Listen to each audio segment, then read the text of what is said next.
Can you hear me, Big? Yeah, I can hear you. I just can't hear the sound for this stuff. So, Oh yeah, there's nothing coming through the Twitch.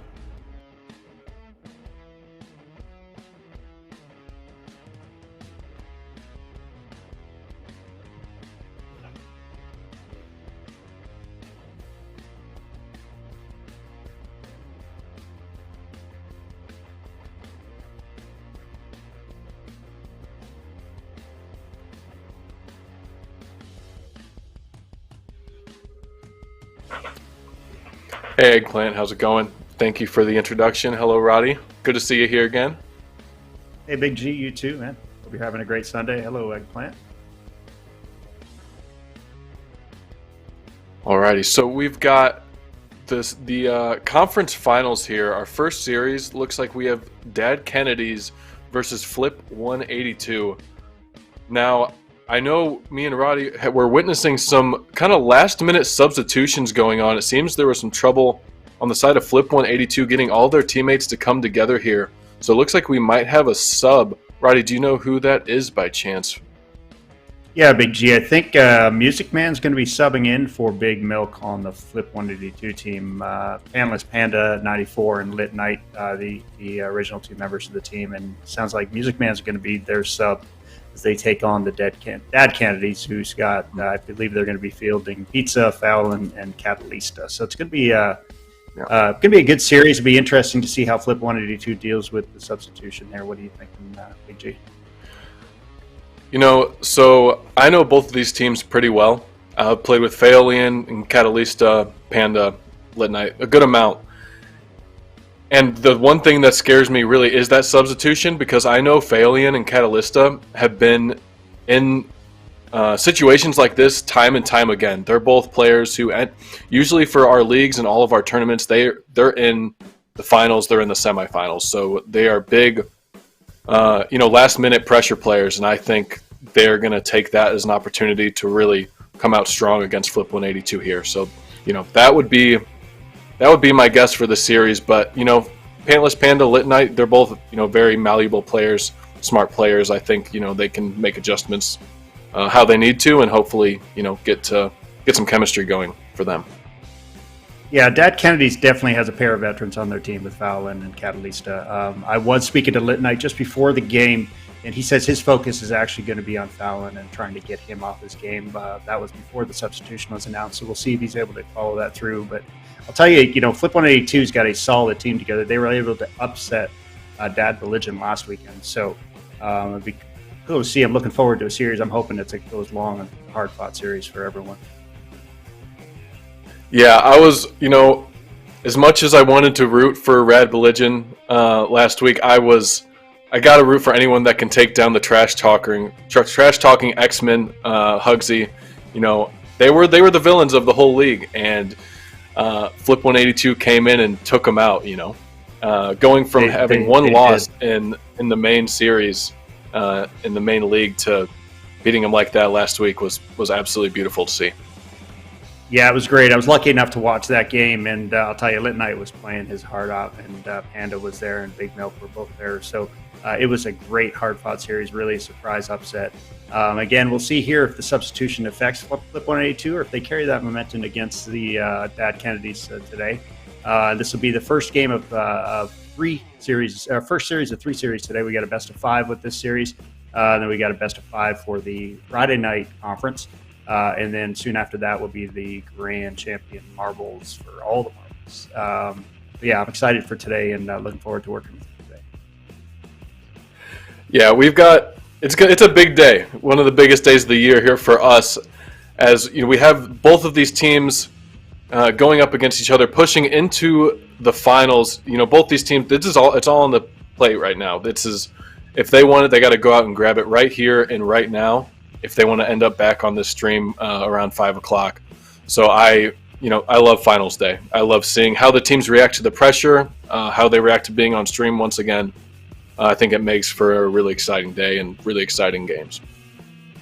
Yeah, absolutely. And if all the games go the distance, it'll be we should be treated to about 17 games today, which would be a lot of fun to watch. I know Eggplant was hoping for a reverse sweep in at least one of the series to make it a little exciting. What do you think, Eggplant? Yeah, I mean, these are going to be great games. I'm not quite sure how, the Sunday with their sub will go, but I'm really rooting for them, and I really would like to see a reverse sweep and, have that team on the precipice and just fight their way back into the grand finals. I mean, that would be so sweet to see. Yeah, I agree. And I think this is going to be interesting because this is the first time this season we're going to have best of 5 series. And so we haven't seen teams compete in more than 3 games in a row. So I don't know if you guys have an opinion on that. Do you think we're going to see a little bit different play style knowing that there's a potential 5 games that they could get a little bit fatigued or could have just a little bit more time to work as a team and get warm? Yeah, I mean, from my side, sorry about that, Rod, but I think from my side, I think for Flip 182 with their sub, I think we might see them get better as they go, as they start filling out their sub. But fatigue is definitely going to be an issue, especially for the teams as they push into the grand finals, because at that point they could be up, especially for the Friday conference, they could be going pretty much for 12 games straight. So might be getting a little tired towards the end, and we might start seeing some playstyle changes. Yeah, I know I get tired just playing 5 games of casual, so I can't imagine what these guys are going to be going through for their best of 5s and their best of 7. So we're excited to see that. Gibbs, one of our newest members, had just predicted the Dad Kennedys for this series. Did that in Twitch. Oh, I see man. the Twitch chat is pretty active, and we're encouraging that. So that's a bold prediction there, Gibbs. So we're looking forward to it. And like I said, either way, I'm hoping it's a 5-game series, and we can watch all the teams get together and go to the distance. Man, but this could be a storybook day for Flip 182. First of all, they have a sub they have not played with before coming in. Then they have the legendary Gibbs rooting against them. If they can take this against all these, have all these odds against them, I think that's going to be one for the storybooks, one for the films. So I'm looking at these sheets here. It looks like Pantless Panda, we all know, right around that GC range. Phaolian is right around that too. Now I'm interested to see Lit Knight. His performance last week was absolutely amazing. I don't know if anyone remembers watching those games, but it says on our sheet here he's Diamond 3, but if you would have asked me, I was looking at high champ gameplay when it came to him. So I'm curious to see if that continues into this week as well. Yeah, absolutely. He really stepped up for his team last week. That's why I'm still going to go with a prediction to Flip 182, even though I may have predicted opposite in the Twitch chat. But we're still waiting for the players to get connected. But if you're in the Twitch chat and not a member of the Discord, ! Discord to give you the information on how to join. There are also other triggers in the Twitch chat as well. Patreon if you want to support the Discord and have us have more of these streams and some giveaways during the season. And then we got some other announcements coming up throughout this broadcast, and we should be here with you for a couple of hours, and really, really excited about this one. Any final thoughts, Big G, while we wait for the teams to join? Yeah, just looking at more of these stats here. So Flip 182 has more average shots on goal, more average assists. But, I really think, looking at this stat sheet, that the Dad Kennedys are really underrated for this game. I think Phaolian is one of the strongest players that I've played with, personally. And I think Phaolian, Catalysta, and Pizza have been playing extremely well as a team. I know Phaolian and Catalysta played a lot for over a year together now. And so Pizza coming in, them adding on to one of these legendary OG teams, I think makes for some really fun gameplay. Yeah, and I believe Catalysta has also made the finals in every one of these tournaments and every one of these seasons. So that's a lot of experience to bring in. So it may be good for these big games. Like I mentioned, Flip 182 had a member leave really early in the season, so they played as a team of 3 throughout the entire season and just got stronger and stronger as the season went on. And then again, they peaked last week. It was amazing to watch Lit Knight help carry his team into these Sunday conference finals. So we're excited to see if they can carry that through as well with the sub. if that affects them, or as you mentioned, is if they get stronger as the games go forward. I mean, they might get used to this Music Man playing with them, and who knows what we'll see. Yeah, I'm definitely personally rooting for Flip 182. I did come up with their team name, so it is very close to my heart. And then also, I have played with Lit on one of our previous tournaments, and yeah, like when he can step up, he definitely steps up way above his Diamond 3 rating. So I'm excited to see how they do. Now we're still just waiting. We're waiting on one final player to show up on the field, but it looks like he is he's here. So we will be cutting down to the field. Alrighty, ladies and gentlemen, Old Farks League Season 6 Conference Finals getting ready to start here in just a second. Thank you all for joining us. Please make sure to stick around. We have another series after this. I'm excited to get these games going. See who's going to be moving on. We have the Dad Kennedys versus Flip 182 starting right here, right now. Good luck, have fun, gentlemen and ladies, and let's get down to that field.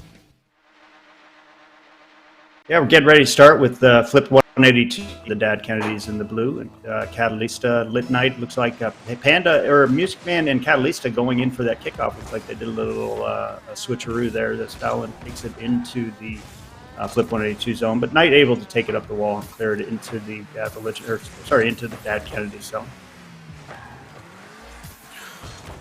Catalista looking to keep some pressure here on the side of Dad Kennedy's, but Panda is going to get a free touch, hoping to control it. Gets a nice 50 with Pizza. Catalista going to take a pop on that one, hoping to create some pressure, but Lit Knight there to get that push into the corner. You know, immediately as we see this game, it seems like the Dad Kennedys have had most of the pressure, but as I say that, Phalian getting a free shot. Looked like there was a counterattack going on, but Phalian was there to just put a stop to that one. Yeah, I'm with you. As you were saying, Dad Kennedy's had most of the pressure in the game, and just as Flip 182 was getting set to take it out of the zone, Phelan was able to cut that off and get that goal. 1-0 now for the Dad Kennedys as we go to the next kickoff. Catalista against Music Man, and that ball gets into the Flip 182 zone, but Panda's able to go up the wall and take it towards the net. Let's see if he can score here. Nothing there. So then we got Music Man now, the sub in this team, hopefully getting warmed up with this team and getting in as he goes back, kind of gets ready to make the save. Panda takes it off of the Flip 182 wall and tries to drive it into the Dad Kennedy zone. Phalian taking it across net here, keeping it close, looking for a good 50, and does just that, but Lit Knight is going to get a pass over to Music Man, hopefully keep some pressure here. Music Man looking to take it up the wall, but Phalian puts a stop to that one really, really quick. Seeing some back and forth play here on Dad Kennedy's half. But Lit Knight going to go up for an early shot. Could go down. Will someone from Flip 182 be there? Pantless Panda with a good shot on target, but that one does end up being saved. Yeah, as Knight takes it up to the wall, gives it to Panda. Panda able to tie the game at 1-1 with 3 minutes and 28 seconds together. Pantless Panda taking the great pass from Lit Knight, right in the middle for him, and able to score that pretty easily and making it a high game. You know, these teams are starting to feel each other out now. A 5-game series could be a long series, but also gives the team an opportunity to settle in together as well as to relax as we have the kickoff here. The drive the ball into Pizza drives the ball into the Flip 182 zone, but Flip 182 able to try to clear, but the ball just keeps bouncing in. As Fallon has some time here on the wall, flips it up middle for Catalista for that shot. Isn't able to score that one. Pizza, coming in, but back keeping the pressure on. So the Dad Kennedys are back pressuring Flip 182 in the zone here, just as we saw at the beginning of the game, Big G. Yeah, they are doing a good job of keeping pressure, but there's some things that I am starting to get scared of. I see a good amount of double commits earlier, right after that last kickoff. We did see a quadruple commit as well, so, you know, I think we're going to have to space it out a little bit here. Need to keep pressure, but also keep that spacing. As I say, that Catalista coming in over 2 defenders in the net. What happened there? Yeah, Catalista was able to kind of pop it over. As you said, I think Flip 182 is getting a little scrambly. Yet it's tough with a new player getting used to the rotations of the team especially that's been playing together as 3 for the entire season. And as we say that, we've got Verbose kind of asking people to stop boosting because it's too fast, too much scroll for the old eyes of Verbose. I know how he feels, Big G, and you will be there one day, I'm sure. Yeah, as one of the younger old farts, I hear a lot about what to look forward to as the years go on. But looks like Lit Knight here just doing a little stall in the corner. I like that, just waiting for the ball to be fed to him. Going up in the air, but Panda's going to get there just a little bit faster. Catalysta going to look for a dribble here. Pinch off of the side could be an opportunity. Looking for a pass middle maybe, but Foul is there to back up Catalysta. Could be a double touch. No, that's just straight in. We're seeing a defense here from... Yeah, Foul able to take it up for the Dad Kennedys and score that goal. Lit Knight not able to catch it there. It was a little too high for him, and making it 3-1 for the Dad Kennedys with 2 minutes to go. It is just game one. They do, of course, the team that wins three first is able to move on to the grand finals later on this afternoon. But yeah, Fallon, again, taking the ball into the Flip 182 zone. The Dad Kennedys are going to keep the pressure on, it looks like. They still got to kill 2 minutes, and you can score 2 goals in 2 minutes pretty easily. I've done it in free play before, and I know it's possible in games. Yeah, they've got to create some pressure here. I really like the strong challenges I've seen from Faolian, and we're hopefully going to need to see that from the side of Flip 182 as well. Pantless Panda, I know, is definitely capable of being a fast player, but he's also probably trying to feel out his new teammate. As I say that, Foul just ripping another one into the back of the Flip 182 net. Yeah, Faolian is able to get that goal, 4th goal now for the Dad Kennedys, leading the game 4-1 with 1 minute and 26 seconds. We'll see if Flip 182 can come back or at least get a little bit more pressure on the Dad Kennedys towards game 2, even if they can't win it. But we'll see what happens. Like I said, anything can happen here as Catalysta is able to go up for it. He's faking it, but Panda not falling for it, gets down to the ground and gets back to help his team out. And, Dad Kennedy's, again, got the ball in the Flip 182 zone, keeping the pressure up on Flip 182. We see Lit Knight here getting the ball in the Dad Kennedy zone, trying to set up a play, trying to set up another pass for Panda, but it didn't happen. Faolian now, again, taking another shot, putting it middle, like touch, wait for Catalysta to get up there, but he's unable to get up there. And I'm going to keep pronouncing this name incorrectly, but it's Faolian, and that's the way it's pronounced. But even so, if you hear me say something else, don't worry about it. Panda getting it now into the Dad Kennedy zone. Faolian able to get that ball, get control of it, and then get it back into the Flip 182 zone. There's still a lot of pressure going on here as Dad Kennedys do want to come away with this win with 30 seconds to go. Yeah, coming into this last 30 seconds could be an opportunity for Flip 182, but Faolian going to get a touch right over to Pizza. Pizza looking for a shot in the ad. That one's just going to be called there. I'm calling this one. 5-1, 18 seconds left. I don't think there's any coming back from this one. I think what we need from the side of Flip 182 is just a little bit more speed, a little bit more confidence. I think they've been playing a little bit passive, trying to feel out their new teammate, Music Man. But I think they just need to come into this one with the confidence like they've been playing with each other for years.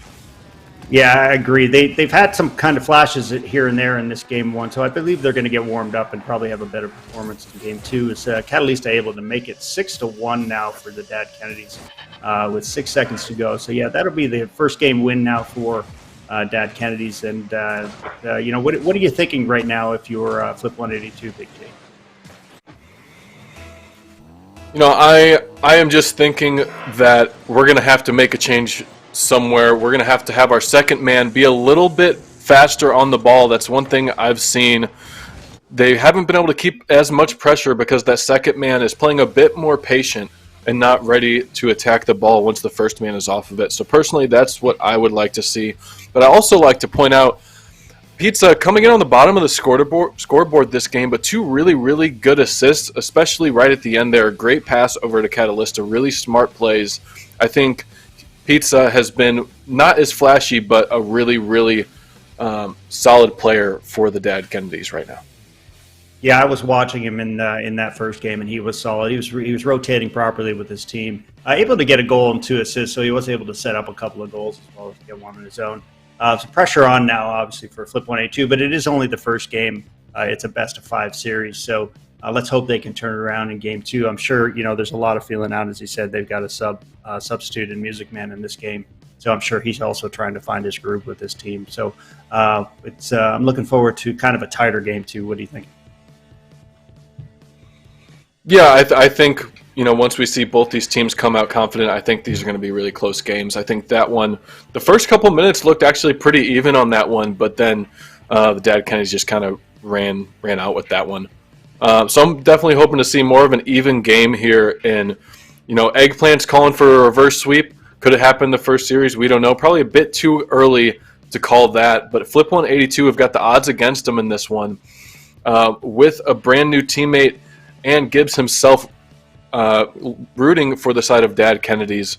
So I would love to see them come out strong. I would love to see Pantless Panda go for a bit more high aerial plays, taking it in the air like we all know he can do. I think that'll help make some pressure on their side and maybe open up some opportunities. Yeah, real solid player, Pantless Panda 94, and Dad Kennedy's. If I'm Dad Kennedy's right now, I'm thinking that I want to put this series away with this game. I want to get that 2-0 lead. Pressure's off. You just need to win the one more to move on to the grand finals later this afternoon. So we're looking forward to both of these teams playing again, and we're going to get down to the field here in just a minute, I believe. Yeah, game 2 starting here in just a few minutes. Let's take a look at these standings. So up next, we're going to have Frosted Kickoffs and Beastie Bronze. So the winner of this series is going to be playing one game against them. And I think the second series we have tonight is going to be a really, really good series as well. A couple of upsets in that one, but I think whoever wins this best of 5 is really going to have a challenge ahead of them. Yeah, absolutely. Yeah, I hadn't watched a lot of the Friday series until the last couple of weeks, but it's been fun to watch. As the teams get ready to join the players get ready to join their teams, we're going to go right in and get right to the game here at the kickoff as we wait for the countdown timer to start. We've got again, Dad Kennedy's in the blue, Flip 182 in the orange. Dad Kennedy's up 1-0 in this series as Pantless Panda and Catalista go in for that kickoff. Music Man able to clear it into the Dad Kennedy zone. He stays closer to the ball, is able to keep that in. And now Flip 182 already putting pressure on the Dad Kennedys in their zone. Bit of a double commit coming in from the side of Dad Kennedy's. Could be an open opportunity for Catalista, but she does not get an opportunity to put it away. Pass coming in middle, but Pantless Panda pushing it out into the corner, playing some really solid defense right now, trying to be a solid third for his team. And I think he's doing a great job, but unfortunately Pizza catches, I believe it was Lit Knight, out a little bit awkward on that play. Yeah, it's Music Man was able to put it against the wall, but isn't quite able to finish that pass. Was Lit Knight, and Pizza able to put it away, making it 1-0 for the Dad Kennedys. But 4 minutes and 29 seconds to go. Anything can happen as Pizza goes up against Lit Knight at that kickoff. Those two were involved in that last play. I'm not going to say it. Phalian able to make a save there as Pizza clearing the ball of the Dad Kennedy zone. Gets it to the middle. Phalian is able to take a shot, but Panda able to get that save pretty easily. Catalista still keeping the ball into the Flip 182 zone. Dad Kennedys want to keep this pressure on throughout the entire game, and they do want to put the series away before they let Flip 182 back into the series.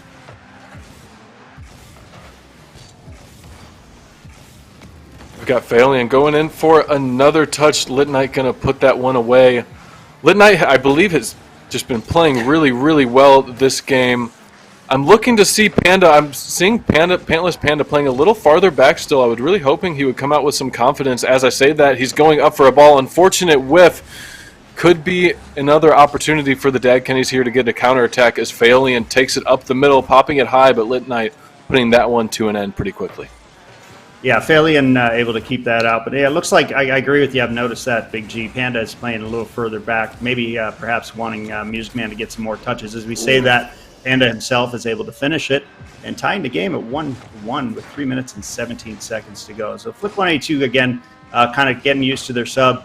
Everything was starting to look good there, and Panda able to capitalize on that shot, making it 1-1 with 3 minutes and 17 seconds. Phalian and Music Man again at the kickoff. I will get it right at some point during this broadcast, I promise everyone. Music Man able to keep it into the Dad Kennedy zone, but Phalian taking it out, trying to put it back into the Flip 182 zone. I know we got some folks on Twitch asking if the players took some Metamucil. As I say that, Flip 182 now getting their first lead of the series, making it 2-1 with Lit Knight. That is the Lit Knight we all love to know. Coming in straight in the center of the net, pops it high over both of the Dad Kennedy's defenders. Hopefully they can keep up this lead, they can keep up this pressure, and keep this series alive. Phalion up for the touch, going to take some control here, looking for a 50. Music Man, good 50, but Lit Knight looking to make a play there, but unfortunately can't. We'll let Pantless Panda take that one. Lit Knight going high on this one, hoping to keep some pressure. Going to put a shot on target. Could be out for Pantless Panda, but stopped by the duo of Phalion and Catalista. Yeah, Panda and Lit Knight working together, trying to get that insurance goal to go ahead 3-1, but it doesn't happen as Panda kind of challenges Catalista. Ball gets dumped back into the Dad Kennedy zone, and Pizza able to get it right back out as that ball kind of bounces around center. With Music Man, the substitute for the Flip 182 team, kind of going back, trying to get the shot on the Dad Kennedy zone, isn't able to capitalize there, but Lit Knight still keeping the corner. Flip 182 now, Big G, are having some more pressure here. I think, I don't know what they discussed between games, but there's more pressure in the Dad Kennedy zone, especially in the last half of this game. They want to keep this lead. What do you think? Yeah, when they are getting pressure, I'm seeing them make some tighter rotations, not having their third man really too far behind midfield, making good cuts. Because, you know, when you're playing with a new teammate, you tend to want to stick to rotation, first man, second man, third man. But eventually you have to start cutting, and you have to start, you know, closer to the ball, go for it if you want to keep that pressure. And I think that's what they're doing. As I say that, oh my goodness, a beautiful shot, bar down coming in from Pizza. It looked like Catalista wanted to take a touch on that one, but unfortunately she did not get the steal. Yeah, it was a great clear by Flip 182, but Pizza sitting there right at center field, able to make it 2-2. Took that ball and just kind of popped it in, bar down. As again, we go back to the kickoff. Catalista and Panda face off against each other. Music Man keeps that ball at center. Phalion and Lit Knight go up at center. Ball goes into the Dad Kennedy zone. The ball almost went in, but Phalion able to get the save on that Flip 182 shot as Pizza now clears it into the Flip 182 zone. All kind of bouncing back and forth. No sustained pressure by either team here with a minute and 10 seconds to go. The game tied 2-2. And a bit of a risky challenge as last man. Going to be a double commit coming in, but Lit Knight looked like he might have control of it in the corner, looking for one more goal before this countdown is over. They do not want to take this one to overtime. They want to get it done right here, right now. Could be an opportunity for them as the ball rolls up into Flip 182 possession. Yeah, Phalion now taking it up the middle, trying to get it into the Flip 182 zone, get a shot, but Lit Knight goes up for that save, able to get it and the clear right to center.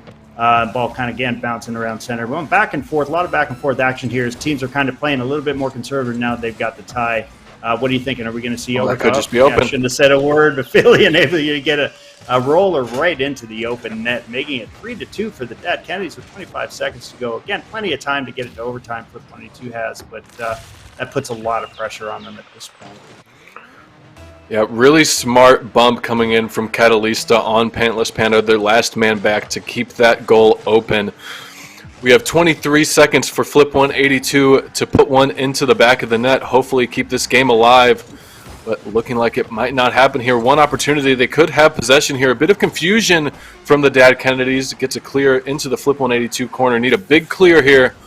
Hopefully Lit Knight looking for a pass to Pantless Panda. Unfortunately does not get it. 3, 2, 1, and this game is over. 2-0 for the side of Dad Kennedys in these conference finals. Yeah, Dad Kennedy's needing one more win to sweep the finals if they can get it in this next game. But Flip 182 is not going to go away easily. I'm sure they're going to regroup here in the next minute or two before the third game and kind of figure out what to do. If we look at kind of the scoring's a little more balanced on the Flip 182 side. Music Man a little bit more in the play, and I think that strategy by Panda to stay a little bit further back and let Music Man go after the ball a little worked out for them. They did have the lead 2-1 here, and it was only in the last minute or so that they allowed Dad Kennedys back into the game. What are you thinking now for Game 3? Do we think we're going to see a sweep, Big G? As much as I want to say it, I don't think the performance I've seen from Flip 182, I think Dad Kennedy's is going to take this one, unless Lit Knight pops off. If Lit Knight pops off, I think they get a reverse sweep here. I think he is the deciding factor. I think Panda, really solid player. We know how he's going to play. I think Music Man has found his place. I think Lit Knight is more of that swing vote, and we could see him either play a little timid or just completely pop off. So I think that is going to be the deciding factor. Yeah, game 2 was a much tighter game between the two teams. Again, as I said, Flip 182 had a 2-1 lead with about a minute and change just left to go as Dad Kennedys were able to tie it and then score with just a few seconds left before the end of the game. So that game could have gone either way, and I agree with you. Flip 182 definitely playing tighter as a team with their rotations. They maybe get a little strategy go away, but right now we're going to have the players join their teams, and we're going to get ready to start game 3 of this best of 5 series with Dad Kennedys up 2-1 or 2-0. And here we go. Yeah, 2-0 going into Game 3. This could be the last game that Flip 182 plays in Season 6. We will have to see as the players are heading down to the field. Flip 182 looking to keep their series alive in this Game 3. As we say that, Music Man winning on the kickoff, but Catalysta could have a free goal here. But Lit Knight, beautiful save, getting it pushed off corner. Nice touch by Music Man Phalion. Keep this in front of the Flip 182 net. Pizza get a free, beautiful shot. Great power right over the Flip 182 defense. Yeah, what a shot. I believe he put that top right corner, that power shot with Pizza. There goes right in behind the Music Man sitting there in net. So it's 1-0 early. Again, 14 seconds into the game, anything can happen. Here's Dad Kennedys go up 1-0 in this game 3 of the best of 5 series. It's Flip 182 again trying to get a shot on goal. Catalysta able to save that ball. The Panda's in there, keeping the pressure on. Got Music Man kind of hovering around center, coming in for that ball. Phalion able to go up the wall, kind of beat him there. Phalion puts it into the Flip 182 zone. Oh, the ball knocked right back into the Dad Kennedy zone. Lit Knight able to keep it in. So we got some more pressure again. Flip 182 putting some pressure here on Dad Kennedy's. Yeah, unfortunately, I think something like I said earlier, we're seeing Flip 182. They're getting opportunities. The ball's falling in front of net, but there's just no second man to follow it up. So I think they're going to need to have second man play a little bit closer if they want to get that pressure. Pantless Panda, the beautiful save. Could be a beautiful opportunity here. Could be a 2v1 if Music Man could make a turn. Looking for a shot on net. Pantless Panda not there to back it up. Catalysta looking for the counterattack, but Pizza going to be there to save that one and push to the corner. Yeah, Flip 182 is able to come back and win this game. That save by Panda was just key. It was just a gorgeous save as Pizza not able to get the ball. But Catalysta keeping it into the Flip 182 zone as the ball does go. We got both sides kind of pressuring each other, taking turns with the ball. Again, maybe even still feeling each other out as Lit Knight able to knock that into the Dad Kennedy zone, but right to Pizza's car. Pizza getting ready to line up for a shot. Isn't able to get it past Music Man as Music Man gets a nice little clear. Alrighty, we have Pizza up. Could be another goal. 2 minutes in, 2 goals for Pizza. Yeah, 2-0 now for the Dad Kennedys. And apparently there's some allegations involving some bribes with Catalysta. I'm really not sure what's going on there. Maybe we can get some more info about that during the next break we have here. It's kickoff here. 2-0 now for the Dad Kennedys as both teams go for the kickoff. Pantless Panda in the Dad Kennedy's corner, trying to put that pass right in front, but Phalion says no way is able to clear that ball. It's Catalysta now. Not sure, again, the allegations about bribery are true, but able to keep it into the Flip 182 zone. But Lit Knight now going after it, trying to center it. As Panda gets that shot, Rue is able to put it in. 2-1 now for the Dad Kennedys. The Flip 182 is not out of this yet, Big G.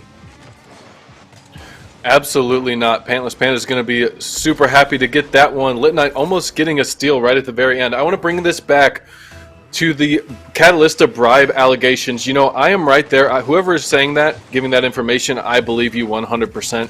She's taken a couple tourney titles away from me, and that would make a lot of sense if she'd been bribing the whole time. As we say that, though, she's coming in for a challenge, gets a nice bump on Lit Knight. Pizza looking to pop it over one, but Lit Knight going to put that right back into the Dad Kennedy's half. Having some banger back and forth play here. Unfortunate double commit coming in. Phalion looking for a 1v1 situation. Open net. Giving a nice pass to Cat, but cannot be there to secure that one. That was a close one. That could have made the game 3-1. Made a change to momentum in the game. As Panda goes up, able to get a shot a little bit wide on the Dad Kennedy's net, but Lit Knight goes up. Phalion able to clear it back into the Flip 182 zone. At this point, Dad Kennedy's right now, 2 minutes to go. They want to get an insurance goal. Pizza just misses the ball, but Catalista does make it 3-1. Dad Kennedy's with that insurance goal with 1 minute and 58 seconds to go. While we wait for the next kickoff, I want a reminder, there's a few commands in the Twitch. You can do ! giveaway. Exclusive to Twitch viewers, we're giving away some cups, lids, and some straws. Yeah, I will definitely enter in that giveaway myself. I would love one of those cups. As we say that, we have 3-1 coming into these last 2 minutes. Last opportunity for Flip 182 to take a win here, hopefully keeping their tournament series alive. Faolian looking for a touch. Pantless Panda going to bang that one up to Music Man with the pre-jump. What a shot! Wow. Coming in from Music Man, silent but deadly. Yeah, that was a heck of a shot by Music Man. Substituting in this game for Flip 182. Wow, what a beautiful shot. Top right of the net, making it 3-2 for the Dad Kennedys. Minute and 35 seconds left for Flip 182 to get the tying goal and maybe get the extra goal to win this game. Big G, it'd be great. I do want to see this series go long, as we had a demo over in the corner from Panda. Lit Knight now taking it into the Dad Kennedy zone, trying to get the pressure back onto the Dad Kennedy so that they can get that game-tying goal. As Faolian able to clear it into the Flip 182 zone, but nobody from the Dad Kennedy's there to clear it, as Lit Knight's able to collect it, but just gives it to Faolian. Catalista goes up but isn't able to score that ball. Panda now taking it into the Dad Kennedy's zone, gets a shot on net. Faolian right there, but Panda 50s him in the air. Look at that ball going right towards the net. Is anybody going to finish that? Yeah, we see new life coming in from the side of Flip 182 as they're getting some pressure right here. Pantless Panda really wishes he could go back and put that open net in, but it could be another one. It could be a pass straight to him. He's going to take his time on this one, maybe look for a pass mid. Faolian going to put a stop to that one pretty quickly. Quick counterattack coming in here from Dad Kennedy's, but Music Man keeping the pressure for Flip 182. 30 seconds left to get another goal, and it's got to happen right here, right now, if they want to keep going in this series. Yeah, Flip 182 getting lots of pressure now in the Dad Kennedy zone with 20 seconds to go. Panda made probably 3 or 4 passes right from that corner into middle, but Flip 182 not able to finish on that goal. As we say that, Panda just able to get a roller in. It was another close one, Big T. We're getting a lot of these close goals here with 10 seconds to go. You know, I understand the confusion, but by golly, you got to put that one in the net. It's sitting right there. One last chance, and that is going to go down unless Lit Knight can get the pass, but unfortunately cannot. And the Dad Kennedys are going to take the 3-0 sweep on these Sunday night conference finals. Really good series. Wow, I still cannot believe that ball just sitting right in front of the open net. 10 seconds left, and unfortunately did not find its way into the back of the net. Yeah, there were 3 or 4 opportunities there in the last 30 seconds that Flip 182 had the ball almost right on the goal line, not able to complete it. Dad Kennedy sweeping this series 3-0 and moving on to the grand finals that are going to be later this afternoon after our second series comes up here coming up. Any surprises here? I know Dad Kennedy's may have been the favorite, but and Flip 182 did have to deal with the substitution and kind of getting used to a teammate. But what are your thoughts on that first series, Big G? I think it was well deserved. I think Dad Kennedy's came out and played extremely well. I think the unity brought out by that team is great. I think Faolian keeping a little bit more pressure and having Pizza and Catalista be ready for passes and mid. Pizza also really coming in with some really, really good assists. Bit of a playmaker here. I'm going to have to say my MVP for that game is going to be Pizza. I think he did a big part in creating the plays that ended up in the scoring opportunities. I saw really, really good assists from him throughout all 3 games. What do you think, Roddy? Yeah, Pizza was a strong player in all 3 of the games for sure. He was strong in his own end as well as the offensive zone. Again, didn't necessarily get all the goals, but he got some really important assists for his team and was able to make some good saves for the Dad Kennedys and keeping that ball out of the zone. So we're going to be looking forward to seeing him play in the finals as we're going to start. And it sounds like we're actually going to get Faolian. Maybe he can tell me how to pronounce his name properly. Yeah, we're going to get Faolian here on the broadcast here in a couple of minutes. Looking forward to that. Yeah, I just wanted to say once again, congratulations to Flip 182. You guys had a great run. Good job making it here to the conference finals. Unfortunately, this is the end, but a great team nonetheless. Yeah, I had a couple of chances to play them through the season. They were a fun team and a good bunch of guys. Like I mentioned, I did talk to Lit Knight before the series. He was excited, maybe a little nervous. But again, they were a team of three for the entire season.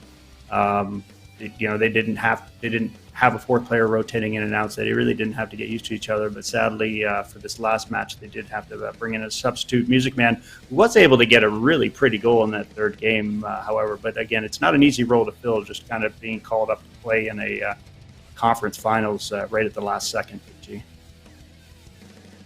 Yeah, it's definitely a tough situation for everyone involved, but I think with what they had, I think they played extremely well. I think, that's a tough situation for everyone, but I think, going into that, you just got to have the mindset of, okay, like, we got the cards we're dealt, and we're just going to have fun, and we're going to try to, play as best we can, and I think they did a great job. I think they adapted to each other pretty well. Just didn't seem to work out in the end, as Dad Kennedy's just had a lot of pressure in every single game, and could really put that pressure on them and keep them from much of anything in the advancement area. Yeah, I agree. And one thing I've noticed throughout this season and through the last couple of series is the teams that are kind of closer in rank together. So, in the Dad Kennedy's case, all three of those players, Faley and Catalyst, are all around the champ range, able to rotate tighter together because they're kind of used to that level of play at their rank. So I think that may have helped them, and I think it's also going to help them in the finals here later this afternoon. But while we say that, we got Phalian. Phalian, did I pronounce that correctly? We'll wait for Phalian here to join us on the stream. We've got him for an interview. It should just be another few minutes, guys. We're just trying to get him into the caster's box with you guys. Okay, yeah. As we wait for Phalian to join us here, Big G. Any predictions now for the second series, or we want to wait a bit to talk about that? We still got. I actually want to hold off on that for just a minute, Roddy. I do want to say, if you are watching this and you are not a part of this Discord, !Discord, if you want to join in, we have about 3,000 old farts, older non-toxic players to come play some privates, play tournaments. We have weekly Tuesday tournaments. We do leagues like this. We have different events. We just had a coaching event on, I believe, Friday that went really well. And so just a lot of opportunities to come in, meet some new players, meet with people your age. If you're 25, 30 plus, our average age sits right about 20 or 32, 33. So we'd love to have you come and join us in the fun. Also, Patreon, if you want to support the server at all, support putting on streams like this, support the prize pool for any leagues or any events that we do have, that is also appreciated. Yeah, and if you are a Patreon supporter, we do want to thank you so much. You may see your name scroll across the bottom of the Twitch stream. There are other ways to support the server, however, if you can't donate. Follow us on Twitter, retweet us, get the word out here about the Discord. As Big G mentioned, we do have over 3,000 members, and it's been a great experience for me. I've only been around for 2 or 3 months, but it's been a lot of fun, and I've improved as a player. I'd like to say I'd improved as a human being, but we both know that's not the case, Big G. You did have sorry. There are some other commands here. If you're in the Twitch, you want to give !Twitter to get our Twitter handle, which is RL Old Farts. And the Old Fart survey does have a giveaway. You have a chance to win 1,000 credits if you respond to the survey. So !survey in the Twitch chat to get the link for that. Big G, I know one of the recently we've just had a whole bunch of new users, and I do want to welcome them to the server. But we were able to get a bunch of them, I guess, from the winter majors in LA at LAN. You were there, Big G. What do you think? Was it a good experience for you? Yeah, LAN was an absolute blast. One, just getting to go and meet all of these people in person that I've been playing Rocket League with for the past basically 2 years, if not a little bit more. It was a beautiful time. We met a bunch of old farts there. We had our shirts all walking around, so we were pretty easy to see. Made it on the stream a few times, and found some people that hadn't found us yet. and got a lot of people in here. And it was just really cool getting to walk around and talk to all these players when, you're usually sitting in a Discord server like ours, talking and don't really get to see faces to put to the voice. Yeah, very exciting. I know there is one coming up here in August in Dallas, which is actually the area that I live in. So hopefully I'll be able to meet some of the folks that you're able to meet in LA. I'm excited about that.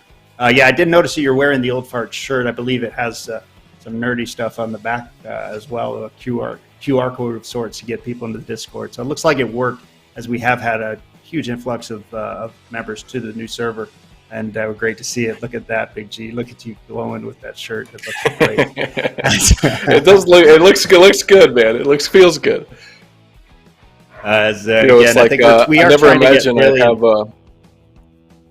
I never imagined I'd have my own Rocket League jersey with my name on the back. It might not be an exact jersey, but it feels good to have something to represent myself with.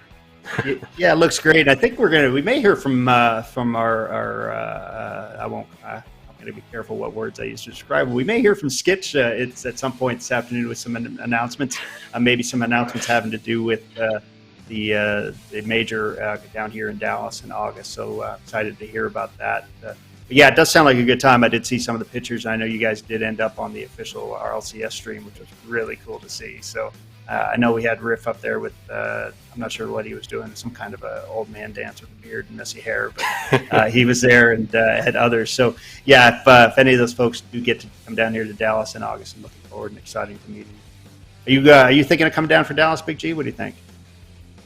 It's still being decided for me. I would absolutely love to. It's just a thing of scheduling and money. So we shall find out.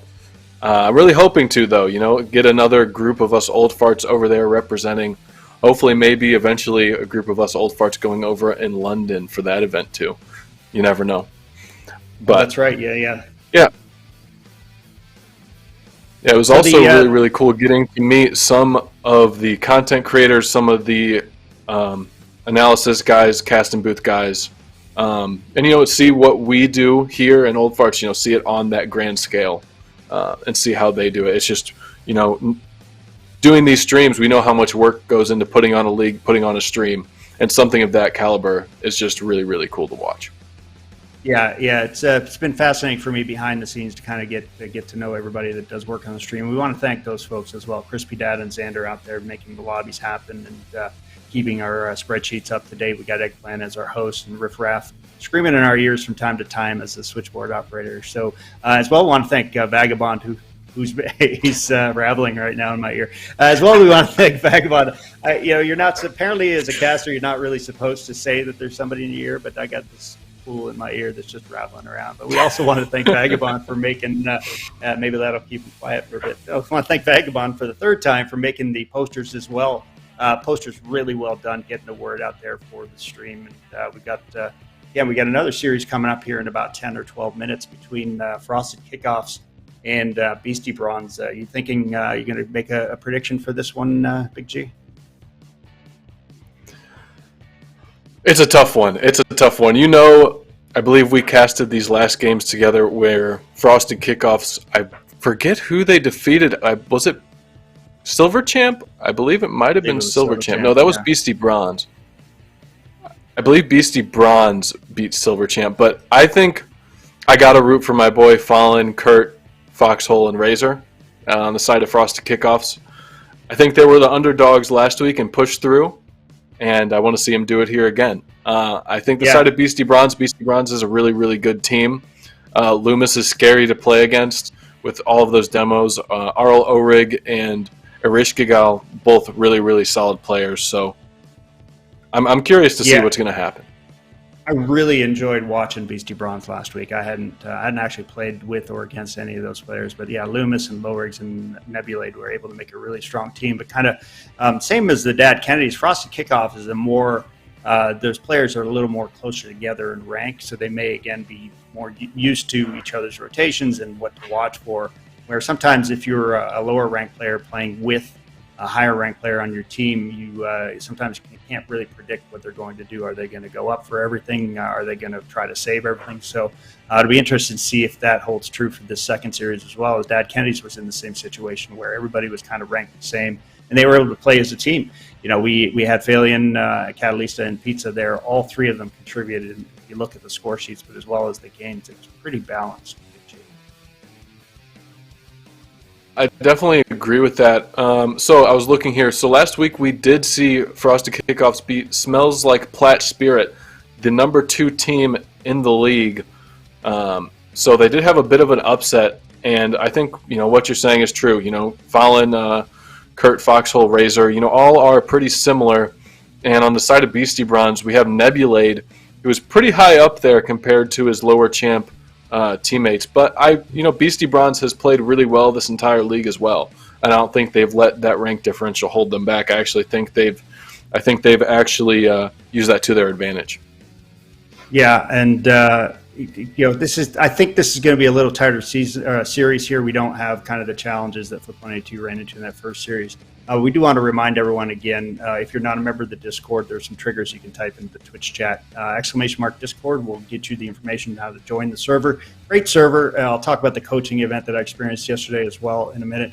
Also, if you're interested in supporting the server to get more live streams and some giveaways throughout the year, !Patreon is how you can contribute and join us. You can also subscribe on Twitch. If you are an Amazon Prime member, you do get a free, and I didn't realize this until last month, but you did get a free Twitch subscription once a month.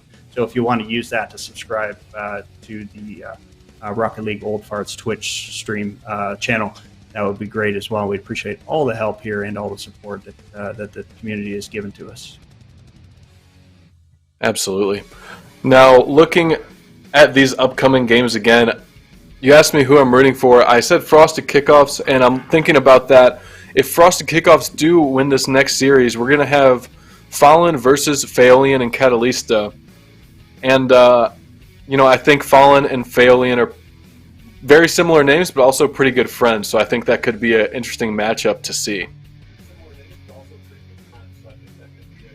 Yeah, it's if I wasn't already confused with some of the names. I know last week there was a chance of two ducks playing against each other, but now I wish I had a whiteboard here. I could write Phalion and Fallen here. I'm sure I'm going to be messing that up a few times if those two teams do end up meeting in the finals. Right now we're going to bring in head admin leader Skitch78 to join us here. I think he wants to make a couple of announcements.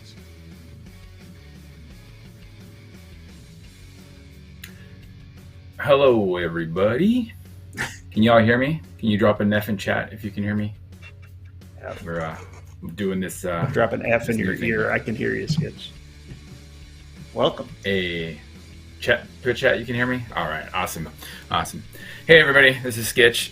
Usually I'm behind the scenes, so some of you may not recognize me, but you may know my my profile picture character there, Mr. Bats. That's me. Just want to say, first of all, congratulations to the Dad Kennedys. The teams were supposed to be pretty randomized based on rank, average ranks and whatnot.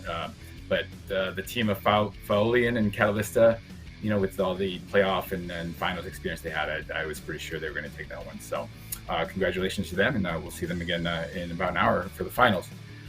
What I wanted to say was thanks to everybody here who's part of the community. When I started the Discord a year and a half ago, I didn't know what it was going to become. We're here 3,000 members later. We're running leagues, we're running tournaments, we've got the coaching events. People are playing all day long. People are getting better, making friends. And, I was like, the culmination of it all was last weekend meeting about 15 other old farts for the first time in LA and, getting our name out there and showing up on the stream. Getting more people in the Discord, meeting more and more people. And there have been a lot of requests for the shirts. So my special announcement here is it's not a pre-order, it's more of an informational form. But if you type in !shirt, there'll be a link where I'm collecting information on who wants the shirts, which characters. You've seen a couple different guys on here. So you can do that. I'll be collecting that over the next couple weeks. And, if you're going to Dallas LAN, what I want to do is I want to have a different shirt, different logo for each of the LANs. So you can have if you go to multiple ones, you'll have multiple shirts, kind of like a concert series. So that's the plan. So please, if you're interested in a shirt, it'll probably run about $20, $25 based on the printing and all that and shipping. But we'll deal with that later. I just want to get a gauge of interest and how many to order. And the other announcement I wanted to make, and Roddy kind of stole my thunder here, but we do have an exclusive giveaway. So I'm not going to post this in the Discord. It's only for the people here on Twitch right now. If you type in exclamation giveaway, you'll get the form. And what the giveaway is the Slurpee cups from 7-Eleven. These are the cups. Got the dumb little lids. And then they also have these straws that have either a Fennec or an Octane on there. So I'm going to be giving maybe one, maybe two away just to the people here who are watching this. And if you request, I will use them before I send it to you, okay? So it's just turned this into a whole different kind of stream here, Twitch. Thanks. There is some question, Twitch. There is some question on our Twitch sketch. Everybody wants to know: have you actually washed that shirt since you got back from LAN, or have you been wearing it every day? Yes. No, maybe I should. No, I have washed it, but I'm not quite that much of a fan. So, but maybe some of you are. So that's we're all adults here, right? So do as you please. So that's the announcements I have. I'll be back after the next series to repeat myself here, so people who might have missed this can also get in on it. But thanks to Roddy and Big G, you guys cover all the talking points. If you're here on the Twitch and you're not yet in our Discord, feel free to join. We've got people on all day long, lots of events and things going on there. If you want to join the Twitch team and help cast or run the back end, we need a lot of people doing all this work. Vagabond, Musical Foxes, Try Hard Eggplant. They're you might not see them all the time. They're making sure things are running smooth. So we could always use more people. Feel free to DM me or Riffraff. You'll see him on later, but we'll get you on the team and get you volunteering here to help make these streams happen. Patreon, you can pledge anywhere from $5 to $20 monthly, and that money goes to helping design the shirts, helping keep this the stream software going, and funds all the giveaways and things like that we do. And lastly, we're kind of late to the Twitter game, but we have a Twitter up now. Got to keep up with all these kids here, right? So exclamation Twitter. If you can follow, like our posts, engage with our posts, that's where all the big Rocket League names are. We got a response from Gibbs. He threw in his prediction today. So the more engagement we get on the posts, the more we can get out there in the Rocket League community and get our name known. So that's all I have for now. So looks like we are just about time for the next series. So I'll pass it back to you guys. Thank you, Sketch. So thank you again, Papa Sketch. I wanted everyone to know Sketch is one of the best magicians I've ever seen. He is a card trick guru, some say, and those of us at the LAN got to experience that. So I just wanted to throw that tad bit of information out there. Looks like we have a couple of minutes until we're getting down towards the field.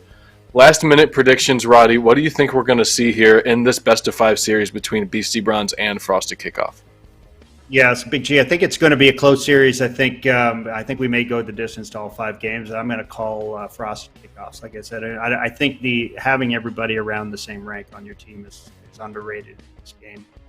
Again, from experience. So I'm looking forward to a long, hard-fought series, but I'm going to call Frosted Kickoffs in 5. What are you thinking, Big G?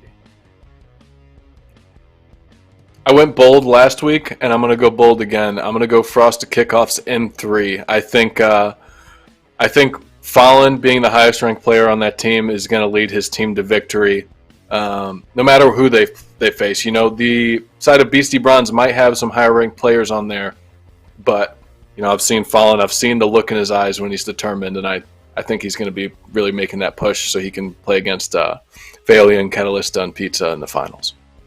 Yeah, the Frosted Kickoffs may win it just so that they can confuse us with the names between Fallen and Phaelian. I'm going to keep saying Phaelian throughout this game just to get used to it, and hopefully we can see those two teams meet in the finals. A lot of activity in the Twitch chat here. We've got 72 viewers right now, which is an awesome achievement for us. Again, there's lots of ways to support the server if you want to type ! Patreon. You can be one of our Patreon members. but also spread the word. Follow us on Twitter. Big G, you mentioned that Skitch was a magician, and I forgot that I was on camera. I may have reacted oddly on camera once you mentioned that, but he's actually a magician. Will do card tricks. So if he comes down here for Dallas for land, I can ask him to do some tricks. Is that what you're saying? Absolutely. I'm going to go ahead and volunteer him for you for that. Hey, thank you so much for that. As we wait for the teams to take the field, again, we've got Frosted Kickoffs versus the Beastie Bronze for our Friday night conference finals. Again, if you're just joining us, the Dad Kennedys were able to beat Flip 182 3-0 in that first series for the Sunday conference. And the Friday conference here coming up next. After that, the Dad Kennedys are going to face the winner of this series in the Grand Championship for all the marbles, which will be a best-of-7 series. And that series should start pretty soon after this series ends. So we're going to have, again, we're going to bring Skitch back in after and then switch off to a new casting team to cast that series. Excited to watch that one. And we're going to start getting ready to get down on the field here as the countdown timer goes up. We're going to have the players join their team here in just a few seconds. Any quick thoughts, Big G, before this gets kicked off? I'm just excited to see how these games go, how this series is going to unfold. Who is going to play the Dad Kennedys in the Rocket League Old Fart Series 6 League? We are going to find out right here, right now, as we get this game started. The players are on the field. The cars are full of boost, ready to go. Kickoff coming in from Heartless Foe and Dr. Boofenschmerz. Nebulade, it looks like he's going to get possession, but gets knocked off pretty quick. Kurt Rambis coming in, high ball off the backboard. Fallen, looking for a quick touch, makes a pass out, but no one to find that one. Heartless Foe going up, unfortunate miss. Nebulade going to keep some pressure here for his team, and Loomis sitting a little bit far back, but getting really smart clears here at the beginning of this game.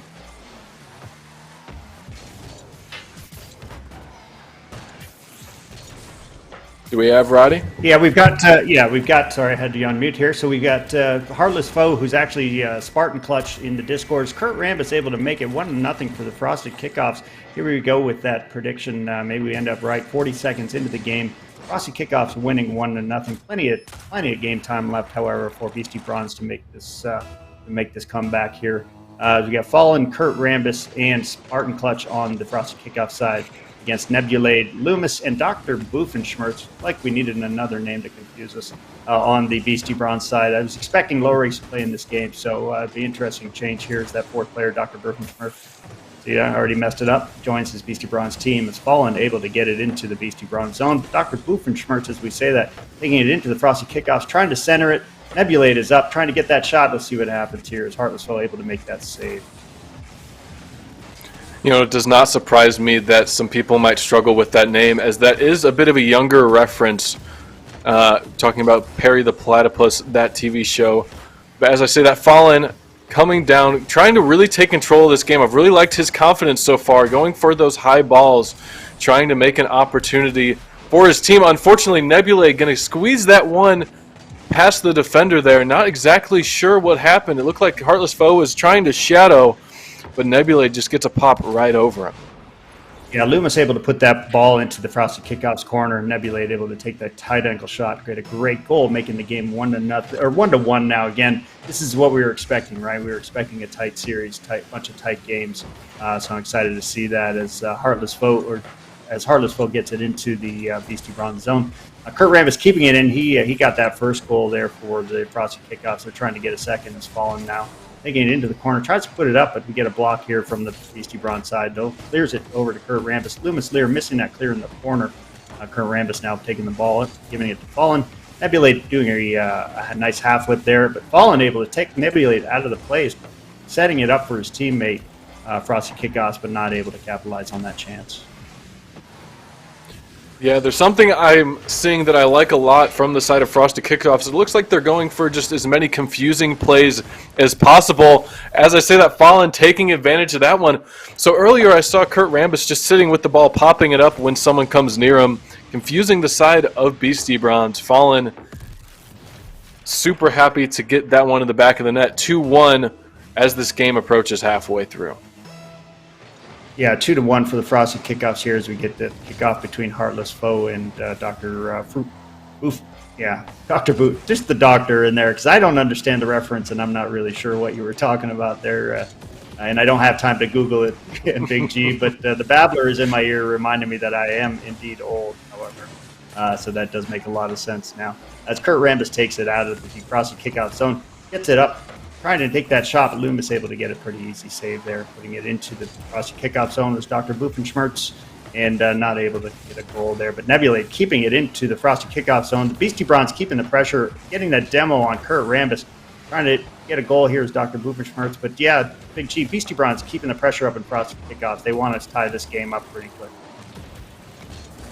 Yeah, they're going to need to. They do not want to let Frosty Kickoffs keep the pressure up. You know, I think we mentioned this last time they were on stream, but I think one thing that Beastie Bronze has going for them is the matching car designs. I think everyone using that bronze season reward is really going to make them feel more like a team here, feel more connected and more unified. As I said, Kurt has a pretty free ball. Is he going for a solo play or a pass? Fortunately, not sure on that one, but beautiful demo as he rotates out. Could keep the pressure here for Frosted Kickoffs. Falling, putting a shot on net, but Loomis getting a big bang out. Could be a chance here for Dr. Boofenschmertz. Unfortunate miss on that one. I think we are seeing a lot more pressure on the side of Frosted Kickoffs. I think Beastie Bronze are playing a little passively right now, just trying to wait for their opportunity to get a counterattack. Yeah, Nebulade now, Perfect though, timing on able that to come one. back for the Beastie Bronze. Beastie Bronze, they're able to make it 2-2 with 1 minute and 10 seconds to go. Yeah, if we noticed that, you mentioned that already, Big G, but the Beastie Bronze kind of with all the bronze decals, and I believe they have their goal explosions all matched up as well. So keeping team spirit alive here. We are seeing Frosty Kickoffs. Their rotations have been a lot tighter, I think, and again, I think that goes along with them being all around the same rank as the ball is kind of rolling around the Beastie Bronze zone. But Dr. Boofenschmertz able to get it up, gets up to Nebulate. Loomis here. Not able to get that save, but a good demo by Dr. Boofenschmertz, able to ward off that threat in his own corner. Loomis trying to get this out of his corner. Dr. Boofenschmertz with a chance to clear it off of the backboard. Going to keep control here, but Falling going to put a stop to that play pretty quickly as Nebulade looks to make a bit of a solo play. A little bit of confusion as Boofenschmertz is there as well. But he'll get a flick and get out of there. Beastie Bronze keeping the pressure on right now, hoping to get another goal to take the lead in this first game. See what happens as Nebulade comes in, but Kurt looking to make a solo play of his own, but unfortunately Nebulade getting that one down. 10 seconds left in this game. Could be going to overtime unless something happens here for Beastie Bronze. Yeah, Beastie Bronze kind of just running the clock. They want to get to overtime reset for that kickoff here as Kurt Rambis just knocking back in their zone. But Loomis going to try to kill this ball here. Get to overtime unless they can finish it here right at the 0-second goal. You can hear Fallen able to clear it and get it down as we get into overtime in this Game 1 series between Frosted Kickoffs and Beastie Bronze as Heartless and Dr. Boofenschmertz kick off all into the Frosted Kickoff zone. Nebula gets up, able to get that ball in the air and tap it right in to make it a 3-2 win for the Beastie Bronze in this Game 1. So our predictions falling apart already, but I was expecting, and it looks like we are getting a close bunch of games in this series. AJ? Yeah, what an unfortunate way to end that game if you're on the side of Frosted Kickoffs. Unfortunate kickoff coming in, and Nebulade with a really, really good touch to make, I believe it was Kurt who was in that net, a little bit awkward. Yeah, big overtime win for the Beastie Bronze in that first game of the series, but it is a best of 5 for a reason. And again, I think we're going to see some tighter games throughout the series. This is the series I was hoping for, and it hasn't disappointed yet so far. Looking at the scoreboard, Nebulade able to lead his team with three goals, including that overtime winner. Which, yes, it was a surprise, and it had I believe it was Kurt in net, a little awkward on that save, but able to get his team the overtime win as we look. And it looks like now Frosty Kickoffs are making a substitution as Beastie Bronze, able to making a substitution as Lowrigs is going to come in to be their third man, which is kind of their top 3 players on that team. So we'll see if they are able to get that second win, Big G. Yeah, interesting that they bring in that substitution after getting a win. Usually in situations like this, you'd want to keep going with the team that has the momentum, but we will see how it plays out for him here. Could be a chance for Frosted Kickoffs to take advantage of a fresh player, might not be as warm. Yeah, it could be, but Low Rig's, again, one of their stronger players. I was really impressed with this play last week. As we're going to get down to the field here in a few seconds. Any predictions for this game, Big G? What do you think? I really do not know going into this game. We had a really, really close game 1. I'm expecting a close game 2 as well. Not sure which side it's going to go towards, though. As we say that, getting down to the field for this game 2 of the Friday night conference playoffs, Frosted Kickoffs Beastie Bronze. Here we go. Loomis getting possession right off of the bat. Hopefully can make a nice 50 or pass, but Fallen going to dunk that one over him. Could be a little bit of trouble here for the side of Beastie Bronze, but Nebulade keeping it close. Yeah, it's Fallen getting that ball in his own corner, trying to clear the zone. Beastie Bronze, ball in the Beastie Bronze zone. Frosted Kickoffs keeps up that pressure. They want to get this game 2 win here and tie up the series. They don't want to fall 2 games to none in this best-of-5 series. However, Low Rig, the last-minute addition to the team. Beastie Bronze getting a shot, putting a bar down, but not able to capitalize. But Nebulate goes up for that shot. Beastie Bronze looks like they want to get an early lead here, Big G. Yeah, really, really good pressure coming out from Beastie Bronze. We're seeing a lot more fancy solo plays. Nebulade taking the ball into his own hands. O-Rig confident on that shot, but beautiful save by Heartless Foe. Demo could open up some space. We see Arl O-Rig really going in for lots of pressure right here, and I really like to see that, as we haven't seen that much today at all. We've seen a lot more passive play going back and forth.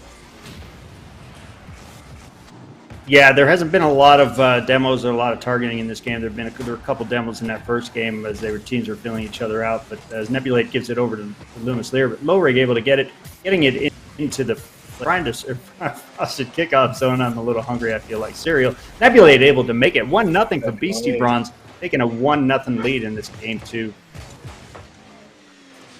Well, by golly, Nebulade wants to take this game home. Coming in strong in this game 2, a minute and a half in, gets one for his team, Beastie Bronze, as we go into this next kickoff. Loomis with a nice slow kickoff. O-Rig, a little bit of an overcommit there. Could Nebulade has some good defense, staying patient. Fallen looking to sneak it in, but doesn't happen on that one. A bit of a double commit coming in on the side of Beastie Bronze. Could be an opportunity for Frosted Kickoffs, but unfortunately they're playing a little bit passive, a little far back to have that counterattack actually turn into anything.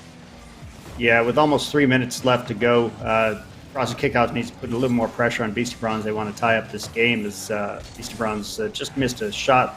The open net wasn't able to finish that. But Low Rig taking it back into the Frosted Kickoff zone. Beastie Bronze wanted to make this a 2-0 game, and there it is. Low Rig, the last-minute addition to his team. He was on the team all season, of course, but he's in this game 2 and is able to make it 2-0 for Beastie Bronze in this game 2 best-of-5 series.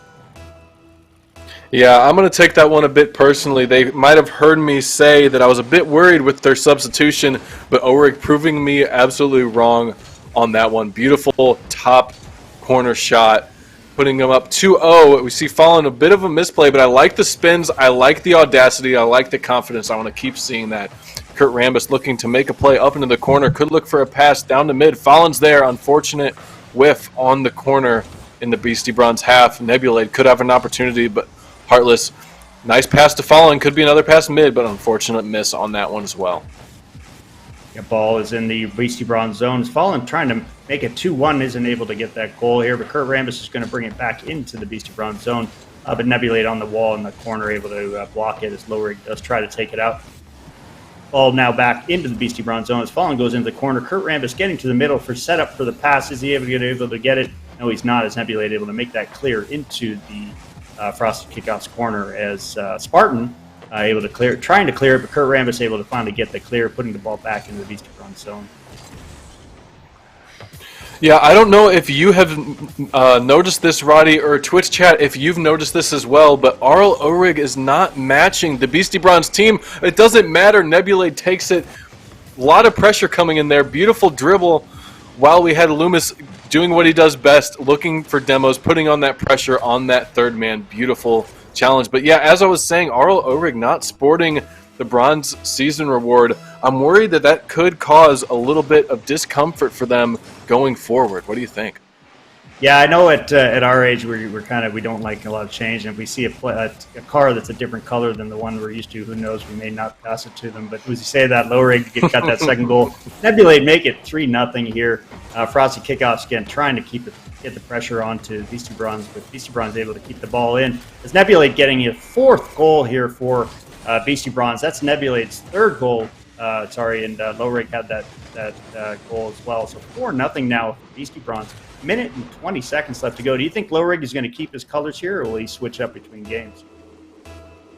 You know, honestly, after seeing this performance right now, I really don't think it matters. I take back what I said. They are doing a great job of keeping pressure.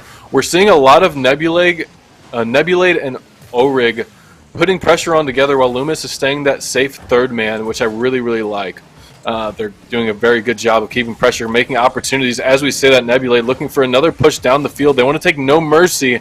They want to rob Frosty Kickoffs of every ounce of hope that they have in this game. 50 seconds left. If Frosty Kickoffs want to bring this one back, it's going to happen right here, right now. Yeah, it'll probably have to happen in the next 5 or 6 seconds here, but the ball's not even in the zone. The ball's still in the Beastie Bronze zone here as Loomis now taking it out to the Frosty Kickoff side, trying to put this game away to make it 5-0. Isn't able to get it, but Nebulate into the corner, puts it up to the middle. We got Lohrig coming in, trying to get the shot, but isn't able to get it. Lohrig here. They're just killing the clock now at this point. Big G, Beastie Bronze wanting to get to a Game 3 with a 2-0 series lead. Again, we may see a sweep here, or we may see the eggplant reverse sweep. As we say that, Spartan getting the first goal for Frosty Kickoffs in this game, making it 4-1. 20 seconds left. I don't think they're going to be able to get the win here. Big G, what do you think? Yeah, I don't think 3 goals in 19 seconds is going to happen. But I think they can take this time to keep up the pressure, maybe get some bumps, get some momentum going into this Game 3, as they're going to need to win the next 3 games after this one if they want to keep going and move on towards the finals. As we say that, Kurt going for a bit of a fancy solo play. The ball was probably just going to drop down here, but Loomis is going to keep it up. Fallon looking for one more. Unfortunately, cannot. Loomis with another demo, and that is going to be the end of Game 2, going to Beastie Bronze. Yeah, a good, pretty convincing 4-1 win for Beastie Bronze, taking a 2-0 lead in this series. I did like the way, Big G, I like the way that Frosty Kickoffs did not give up towards the end of that game, even though it was 4-0, as Spartan able to get that first goal for his team. They do want to keep that kind of pressure and that kind of momentum into this crucial Game 3 for them. They do need this win to move on for the series. And again, our host, Eggplant, was hoping for a reverse sweep. We may see it in this series. Do you think we're going to get a win? Frosty Kickoffs will get this first win here in the next game? Honestly, based off what I've seen, I do not think so. I think Beastie Bronze are going to take this one in 3. Kind of a bit of a different prediction than I had at the beginning, going with Frosty Kickoffs in 3, but now after seeing how these teams are performing, I think Beastie Bronze is going to take this one. I do think Frosty Kickoffs definitely has a shot. I think they've been playing well. I think just the higher ranked players, the more confident players on the side of Beastie Bronze are just catching them off guard. I think if they can adjust to that and adjust to that speed and get up a little quicker to some of those balls, to some of those 50s, I think they really do have a chance to take this one back.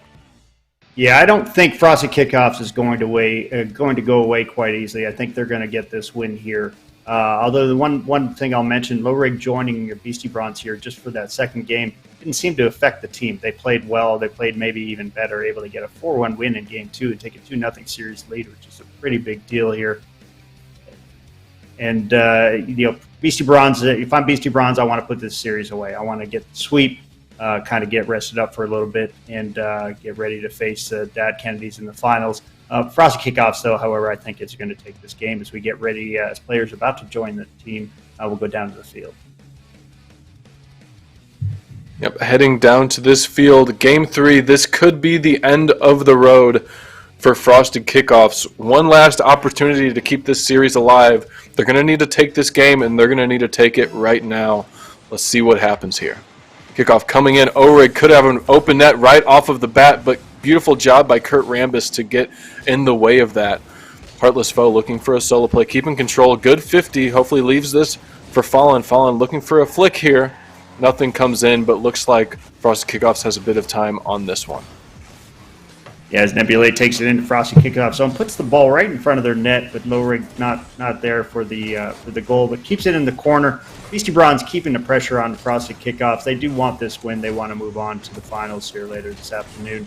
As Spartan goes back into the Beastie Bronze corner, try to make a play. Lowrig taking it out into the Frosty Kickoff zone, in the corner as Nebulate's trying to set him up. Ball pinches back out into the Beastie Bronze zone, but Loomis Lear is there for the clear as Nebulate keeps it in Frosty Kickoff zone. So a lot of back and forth action here, Big G. Frosty Kickoffs really needs this win. They absolutely need this win to move on. But Beastie Bronze now really feeling it here, and they want to put the series away if they can. Yeah, we have seen a lot of back and forth play, a lot of big balls like this, but it seems to be working. Ohrig could have an open opportunity. He's going to go for a pass to Nebulade.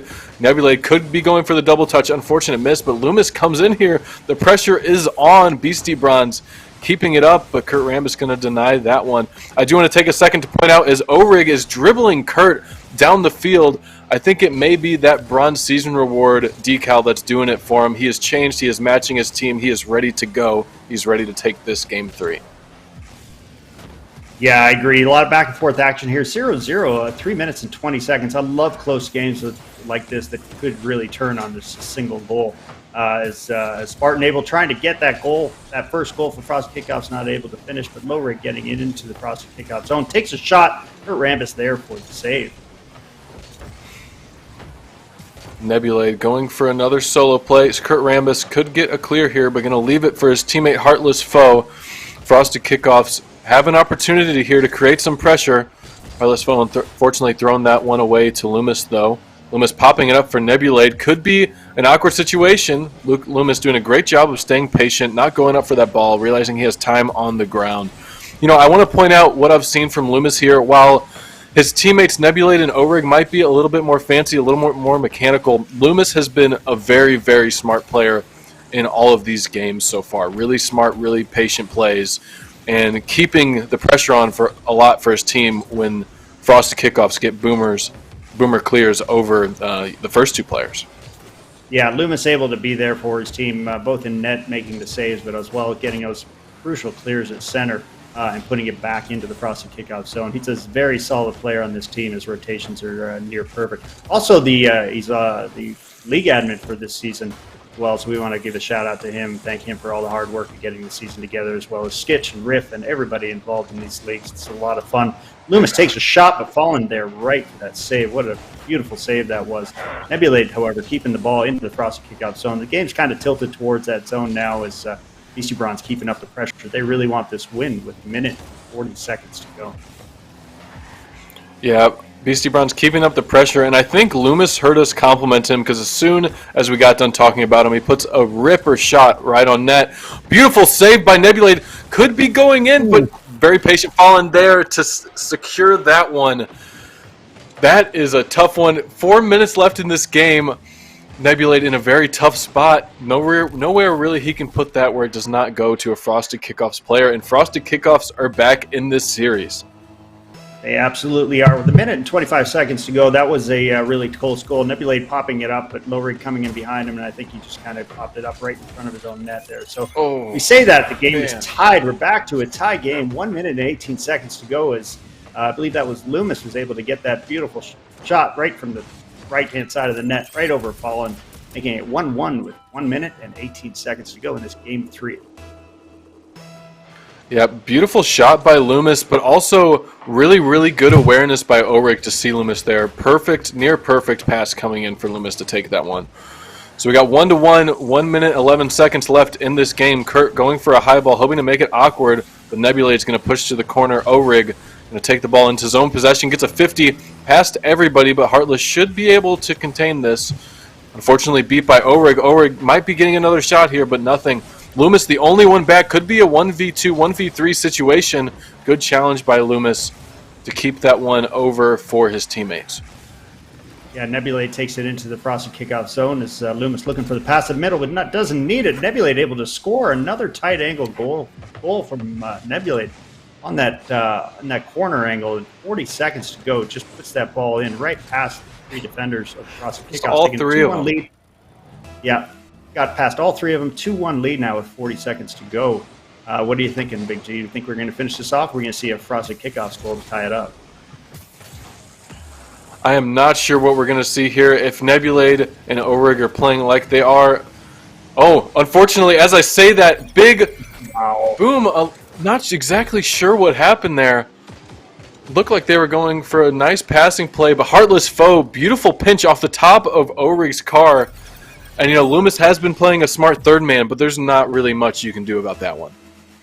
Nebulate taking it up in the air, trying to get that insurance goal, but puts it right in the middle. And Heartless Foe able to get a boomer right into the Frosty kickoffs, or into the Beastie Bronze net, making this a 2-2 game now with 15 seconds to go. We may see a second overtime in this series, which are always exciting, though. As Low Rig gets a demo on Kurt Rambis, keeping the ball alive here. Coming down to pinch it was Nebulate, not able to get it in here with 5 seconds to go. We may see an overtime here at Kurt Rambis. Putting up the middle, Heartless Foe going up and getting demoed for his work there. Fallen trying to finish it here, but no go. We got overtime now, Big G. Who you calling? Well, I don't know who we're going to see here, but Frosted Kickoffs have to get this next goal if they want to keep going. Beastie Bronze looking to take it in 3. See what happens here. We have 12 seconds into overtime. Nebula going to look to make a big clear here, get it over 1, potentially could beat the second. Really good attempt on the pass. Loomis a little bit too close for that one, but Orig going to keep the pressure on. Kurt Rambis with a big clear here. Hopefully he can keep possession, but Nebula coming in with a ball of his own. Loomis playing very patient, popping for Orig. Not sure, you've seen a lot of back and forth here too, but I think Beastie Bronze are really doing a good job of keeping the pressure. I think it's not going to be long until we see an open opportunity here for Beastie Bronze. They really are, but there was a repeat in that last play. Nebulate trying to shoot it up in the air, but Heartless Foe almost able to bounce back. And we say that there's the win. Kurt Rambis with a gorgeous full rebound goal off a fallen shot. Kurt Rambis pre-jumps that, puts it right in, right again behind the two defenders in the Beastie Bronze zone, making it a 2-1 series lead now for Beastie Bronze. Frosty Kickoffs not out of this yet, and we're looking forward to this fourth game. You think Frosty Kickoffs can do it again, or do you want Beastie Boys or Beastie Bronze to put this away? I think with momentum like that, I think Frosted Kickoffs can absolutely take another win, maybe even take the series. I really, really want to commend their resilience on that. Going into overtime, never giving up.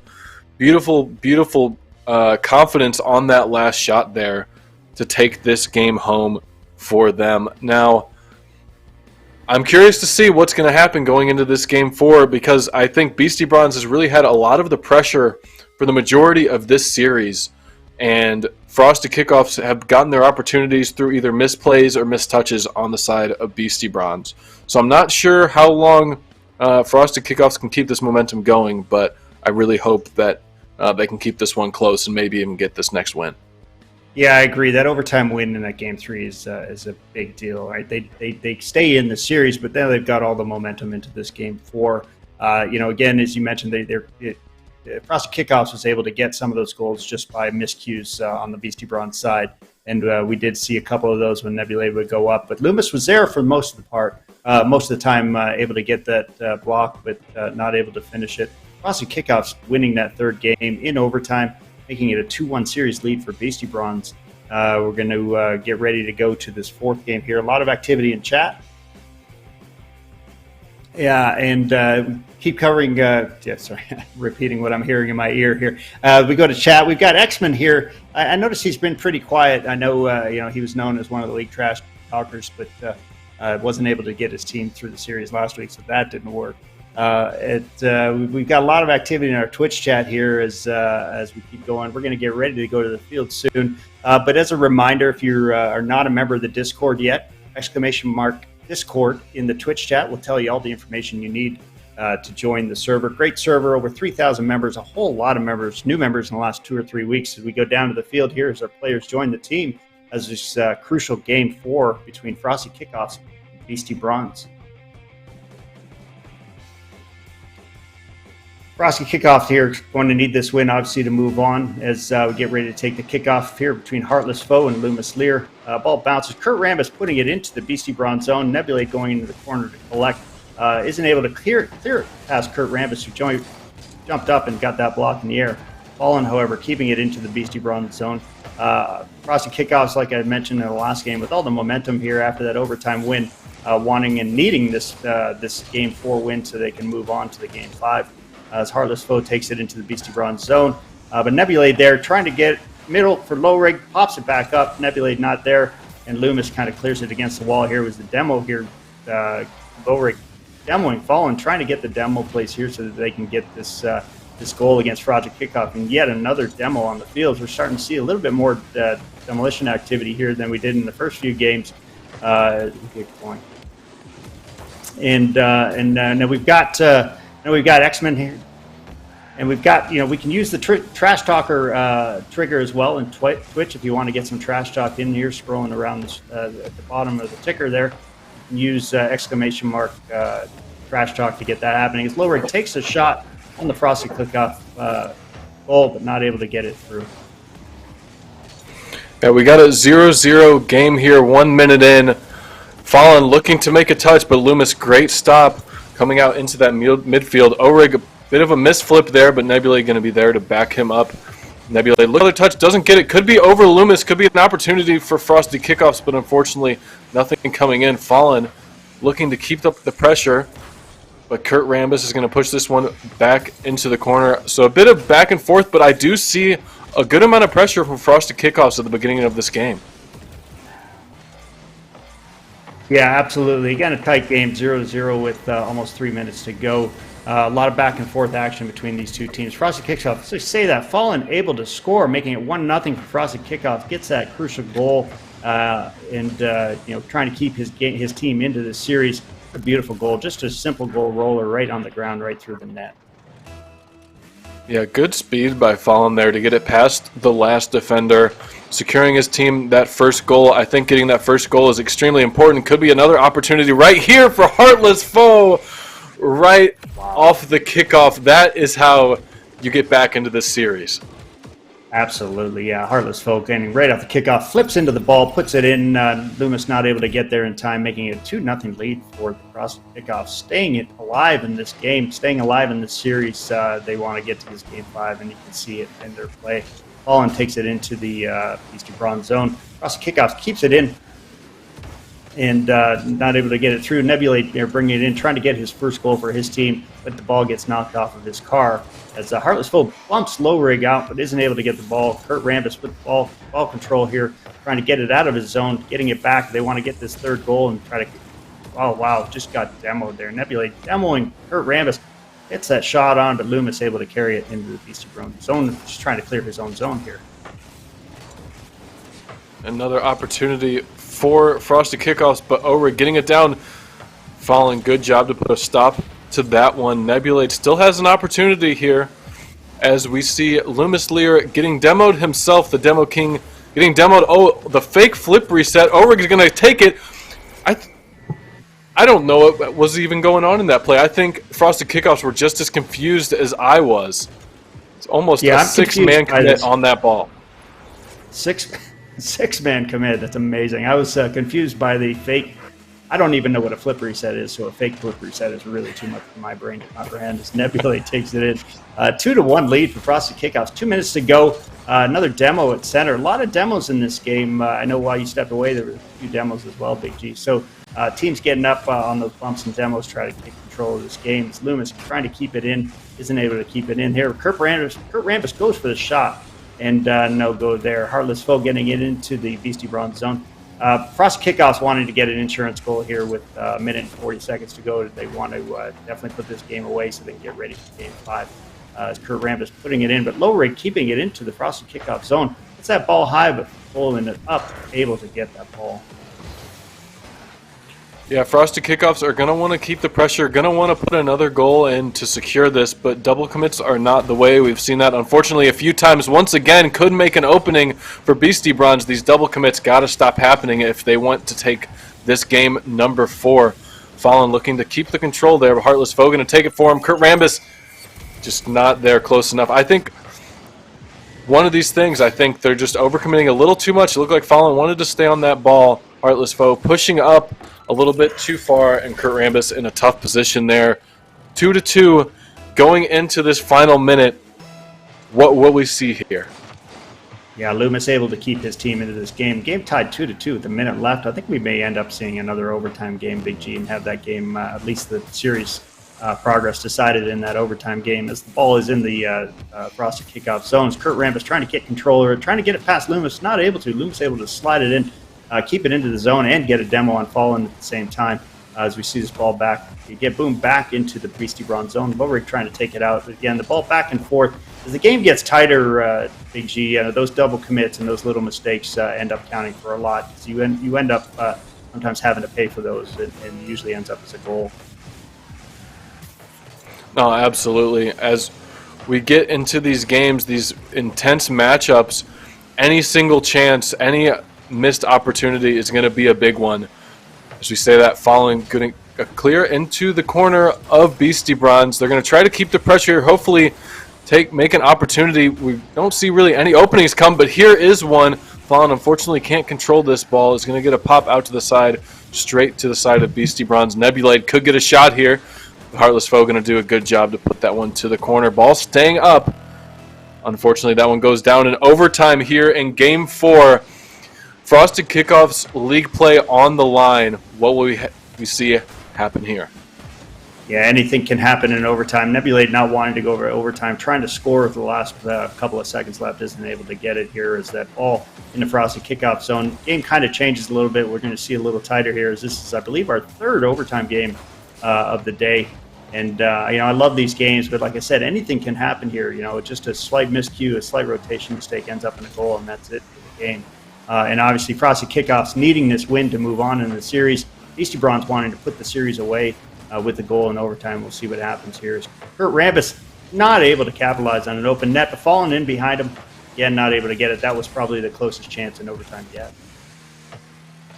Yeah, on that play, I'm not sure what we saw from Nebula. It looked like he might have got a misflip or something, but that was an open net opportunity for Frosted Kickoffs. Going to be really upset that they did not get to that one in the back of the net. As we say, the Heartless Foe making a push. Fallen going to take that one for himself, but no one going to get there in time. Nebulade could have a chance to put this one away. Gets past one. Not going to have the opportunity, but Loomis looking for an opportunity himself. If he can get up quick to this ball, get it over Kurt, but Kurt Rambis putting a stop to that. I think the first goal we're going to see is going to come from a bit of an opening like we saw there. Orig doing it for his team, rocking the bronze decal, takes this one home, and we have Beastie Bronze headed to the grand finals. Yeah, that's what a spectacular goal by Lowrig, able to put the game away and get the series win for Beastie Bronze in overtime. Takes the series win 3-1. Beastie Bronze now is going to face the Dad Kennedys in the finals, and that game will actually start here in just a few minutes. We've got some administrative stuff to talk about, but what do you think with that series? I think it was a close series. Every single game was close. Again, adding Lowrig here did kind of make a difference in Game 2, but other than that, the other three games were very close. We had 2 overtime games. Yeah, I really think that Beastie Bronze put on a great show today. I think Nebulade and Arl Orig really having that confidence that took Frosted Kickoffs off the rotation, went for some balls that they weren't expecting them to go for, and ultimately caused the openings. But I also want to say Frosted Kickoffs played absolutely great, put on a hell of a show here. Could have gone out in 3, took it to Game 4, almost took the Game 4 in overtime, but unfortunately just did not make it on this one.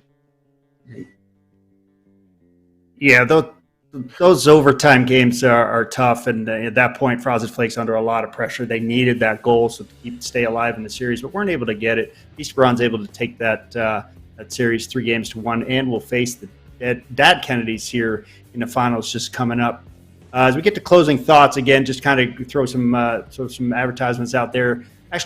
Discord if you're not already a member of the server. ! Patreon if you want to support the server. Keep these streams going. They're a lot of fun to do, a lot of work to produce, but a lot of fun to do. And we hope you're enjoying them. We're getting a lot of activity again in our Twitch chats. But there are lots of ways to support the server, including following us on Twitter, retweeting us, and anything else. So, any final thoughts on that series? It was a great series, Big G. Very tight series. I could have watched those games over and over again. I love those close games. Yeah, beautiful series. Just once again, congratulations to Beastie Bronze as they go to play the Dad Kennedys in the finals. But now we are going to send this back to Papa Skitch as he has another announcement to make for us. And I just wanted to say thank you all for having us here. Big G and Roddy hopping off, letting some other casters take over for the finals. But Skitch, go ahead and take it away.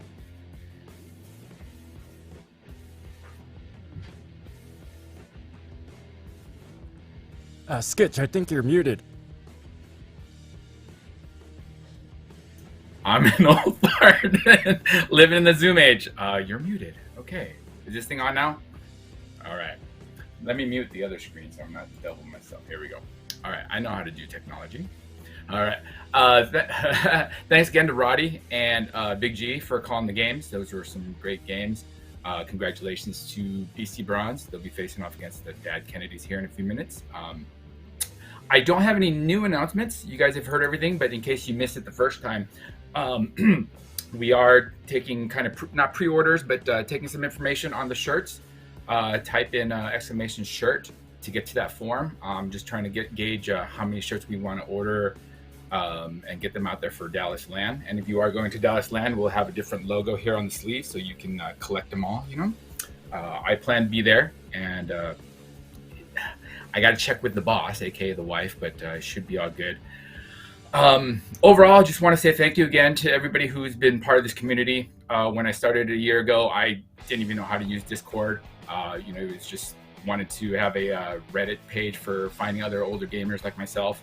And over the last year or so, we've gained 3,000 members, made a lot of great friends. A lot of coaches have stepped up and helped a lot of people up their game. And the volunteer crew like Riff Raff, Eggplant, Musical Foxes, Vagabond, all the people behind the scenes for these Twitch streams, putting out great content. If you want to be part of that team, let me or Riff Raff know, and we'll get you signed up and help you get you helping out on the next leagues, the show match, or whatever it is we do. A couple last announcements.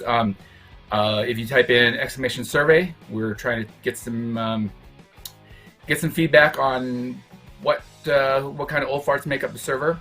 So if you take a few minutes to fill that out, and then there's a link at the end to sign up for a 1,000 credit giveaway. I almost said dollar. That's our Patreon isn't that big, but maybe if you hit exclamation Patreon and sign up, pledge anywhere from $5 to $20 a month, maybe we can start doing $1,000 giveaways. Who knows? The other big giveaway that I'm doing, exclusive to Twitch, for you Twitch viewers, exclamation giveaway. We're giving away these one, maybe two of these Slurpee cups from 7-Eleven. I don't have any of the code decals, but these are the physical cups with the lid, and there's straws with either the Fennec or the Octane on there. And I know some of you have been joking about, are these going to be used? Don't worry, I've got a couple of them to give away. Okay, so. Well, actually, I'm going to give away one or two, and then the rest I'll offer up first to Patreons. So that's a perk to be in a Patreon. I'll offer up if you want to buy one. I'll get it shipped out to you, and then whatever we have left, and however many more I can get, we'll get out to you there. So that's all the news I have. Again, if you haven't already followed us on Twitter, exclamation Twitter, we're at RL Old Farts. Again, this is it's a place where all the cool kids hang out now, so we were trying to be one of the cool kids. So please follow along, like the tweets, engage, retweet. I've posted pictures and videos from the LAN, so if you want to scroll back through the last couple of days, you can see some of that if you missed it. And I'm sure there will be more once I know we've got a group of EU players going to the London LAN, so we'll get pictures from them, and then I'll see you in Dallas. And as Big G called out, I am kind of an amateur magician. I carry cards around with me everywhere. So come to Dallas and I'll show you a card trick or two, okay? Okay, so that's all I have. I'm going to throw it back to Eggplant, and he's going to introduce the next set of casters for the grand finale. Thanks, y'all. Much love and peace. Thank you, Skitch. Yeah, coming up, we do have the grand finals, and our casters will be our great admin Riffraff and our in-house coach, Mike DeSupport. However, we are going to take a quick break, probably about 10 minutes, just for us to switch over casters, take a little break. I've been sitting here for a couple hours now, so thank you all for tuning in, but don't go anywhere because the grand finals are coming up and you're not going to want to miss them. So I will see you all in probably about 10 minutes. And let's see if I can cut. This is awkward, usually you don't have to go back to the timer back in the middle of the stream. See you all in 10.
Hey everyone, and welcome back. Thanks for sticking around during that short intermission. Now let me grab in our casters for the grand finals. Our very own Riff Raff the Dadman and our coach Mike the Support. And I will just dip off here. So I'll see you all at the end of the stream. Hello everyone. Great to be here. First of all, thank you very much, Eggplant, for all of the work so far on the stream. Thank you to Skitch for jumping in as well, and our previous casters, Roddy and Big G. You guys did a great job so far with the conference finals. I want to introduce to you my partner in crime for today's event. This is Mike the Support. Mike, say hello to everybody. Hey, how's it going? So, Mike, we have in front of us a best-of-7 series that could not have come together without two incredible prior series. Let's go back in time first. What are your, major points from the previous two rounds of 5? Yeah, I mean, if anything, Dad Kennedys have just exceeded my expectations because in terms of like the league stats, they never really topped anything except for Faolian, I think, got in the top 10 for saves. Like in terms of stats, they did seem quite honestly unremarkable. The weeks kept going on and on. They just look better and better, and I'm really impressed with how their offense has also been progressing throughout the RL Old Farts League. Absolutely. I will say, Faolian and Catalysta, just to bring up the two members of that team, they are the vets coming into this. So I'm really looking at their team to pull out because of the experience they bring to the table. I think it was mentioned on stream before, the Catalysta, she has actually been in the finals or at least late in the playoffs of almost every event we have done as an Old Farts server. So she is no stranger to the pressure. She's no stranger to the high level of play. And Faolian has also, I believe, won one of the league seasons. Check me on that, fact checkers. We need your help on that. But I'm pretty sure he won one of our recent league seasons as well. So you're bringing in a lot of experience to the table. But what are we looking at on the other side? Yeah, Beastie Bronze. So they were part of the Friday Night League, which because of European times I was not able to watch a lot of, but I've watched their games on stream today, and man, do they look impressive. And obviously the elephant in the room is going to be Nebulade. The guy's offensive prowess is insane, like one of the best strikers I think in the entire league, for both leagues even. And I think it's going to be up to Dad Kennedys to try to stop him, because whether it's on the ground or in the air, Nebulade looks almost unstoppable. Okay, well, we're going to have to see how that goes in a few minutes. But before we get to the games, I do want to make a couple shout-outs. For those of you who are just joining us, thank you for being here. Rocket League Old Farts, this is our in-house league season grand finals, best of 7 about to get going. It's been a long season. It's been a punk rock season, this themed event, and we have a lot of events like this going on in stream in the server. If you're interested, join the Discord. Let's get an exclamation point Discord in the chat. Get that link in there. Also, you can follow us on Twitter, RL Old Farts. You can also give us a subscription in here in Twitch. If you're a Prime member, use your Prime sub. Let's get the numbers up, because I think we're actually 12th in all of Twitch streams right now for Rocket League. Who knew? So welcome to everybody who's finding us through Twitch. It's going to be a great final series. I think I'm going to check with our producers to see if we're getting ready to hit the field or not. But in the meantime, okay, we are hitting the field actually in a moment. So just as last points, make sure your predictions are in, get the last settings going, and we're going to hit the field.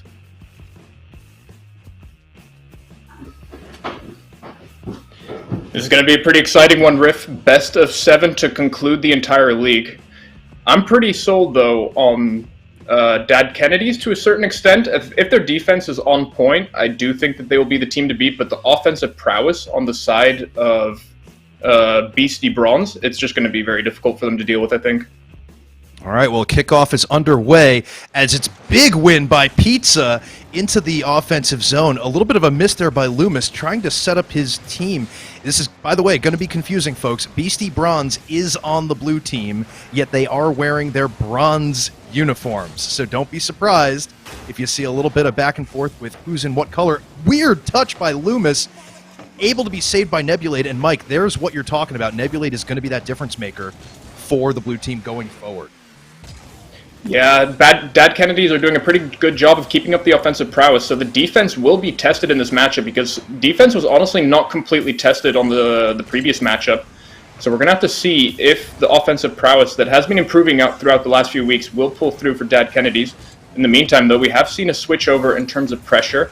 Catalysta will be trapped in the corner, and Nebulade winning those crucial 50-50s to keep the ball in the half, but a big booming clear will just send it straight to their half again. I got to give credit to Pizza, by the way, for a lot of good aerial plays right out of the gate, being in the right place, right time for a couple saves and good repositions of the ball. As he's up again for a shot. Can he put it in? No, it's a miss.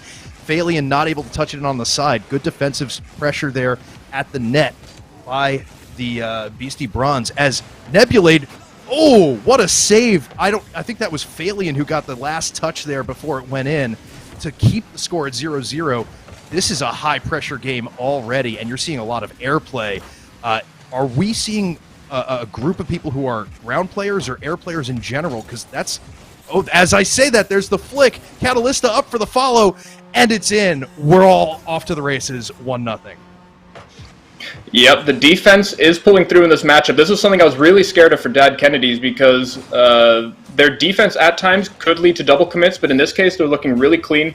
Nebulade is getting contested a lot on the dribble plays, and the team play as well is also pulling through on the midfield because that's one of the things that I wrote for their win condition. If they can win out on some of those 50-50s and make sure that they keep up the pressure on the other half and not have to default. Holy smokes, though. Nebulade with a great shot.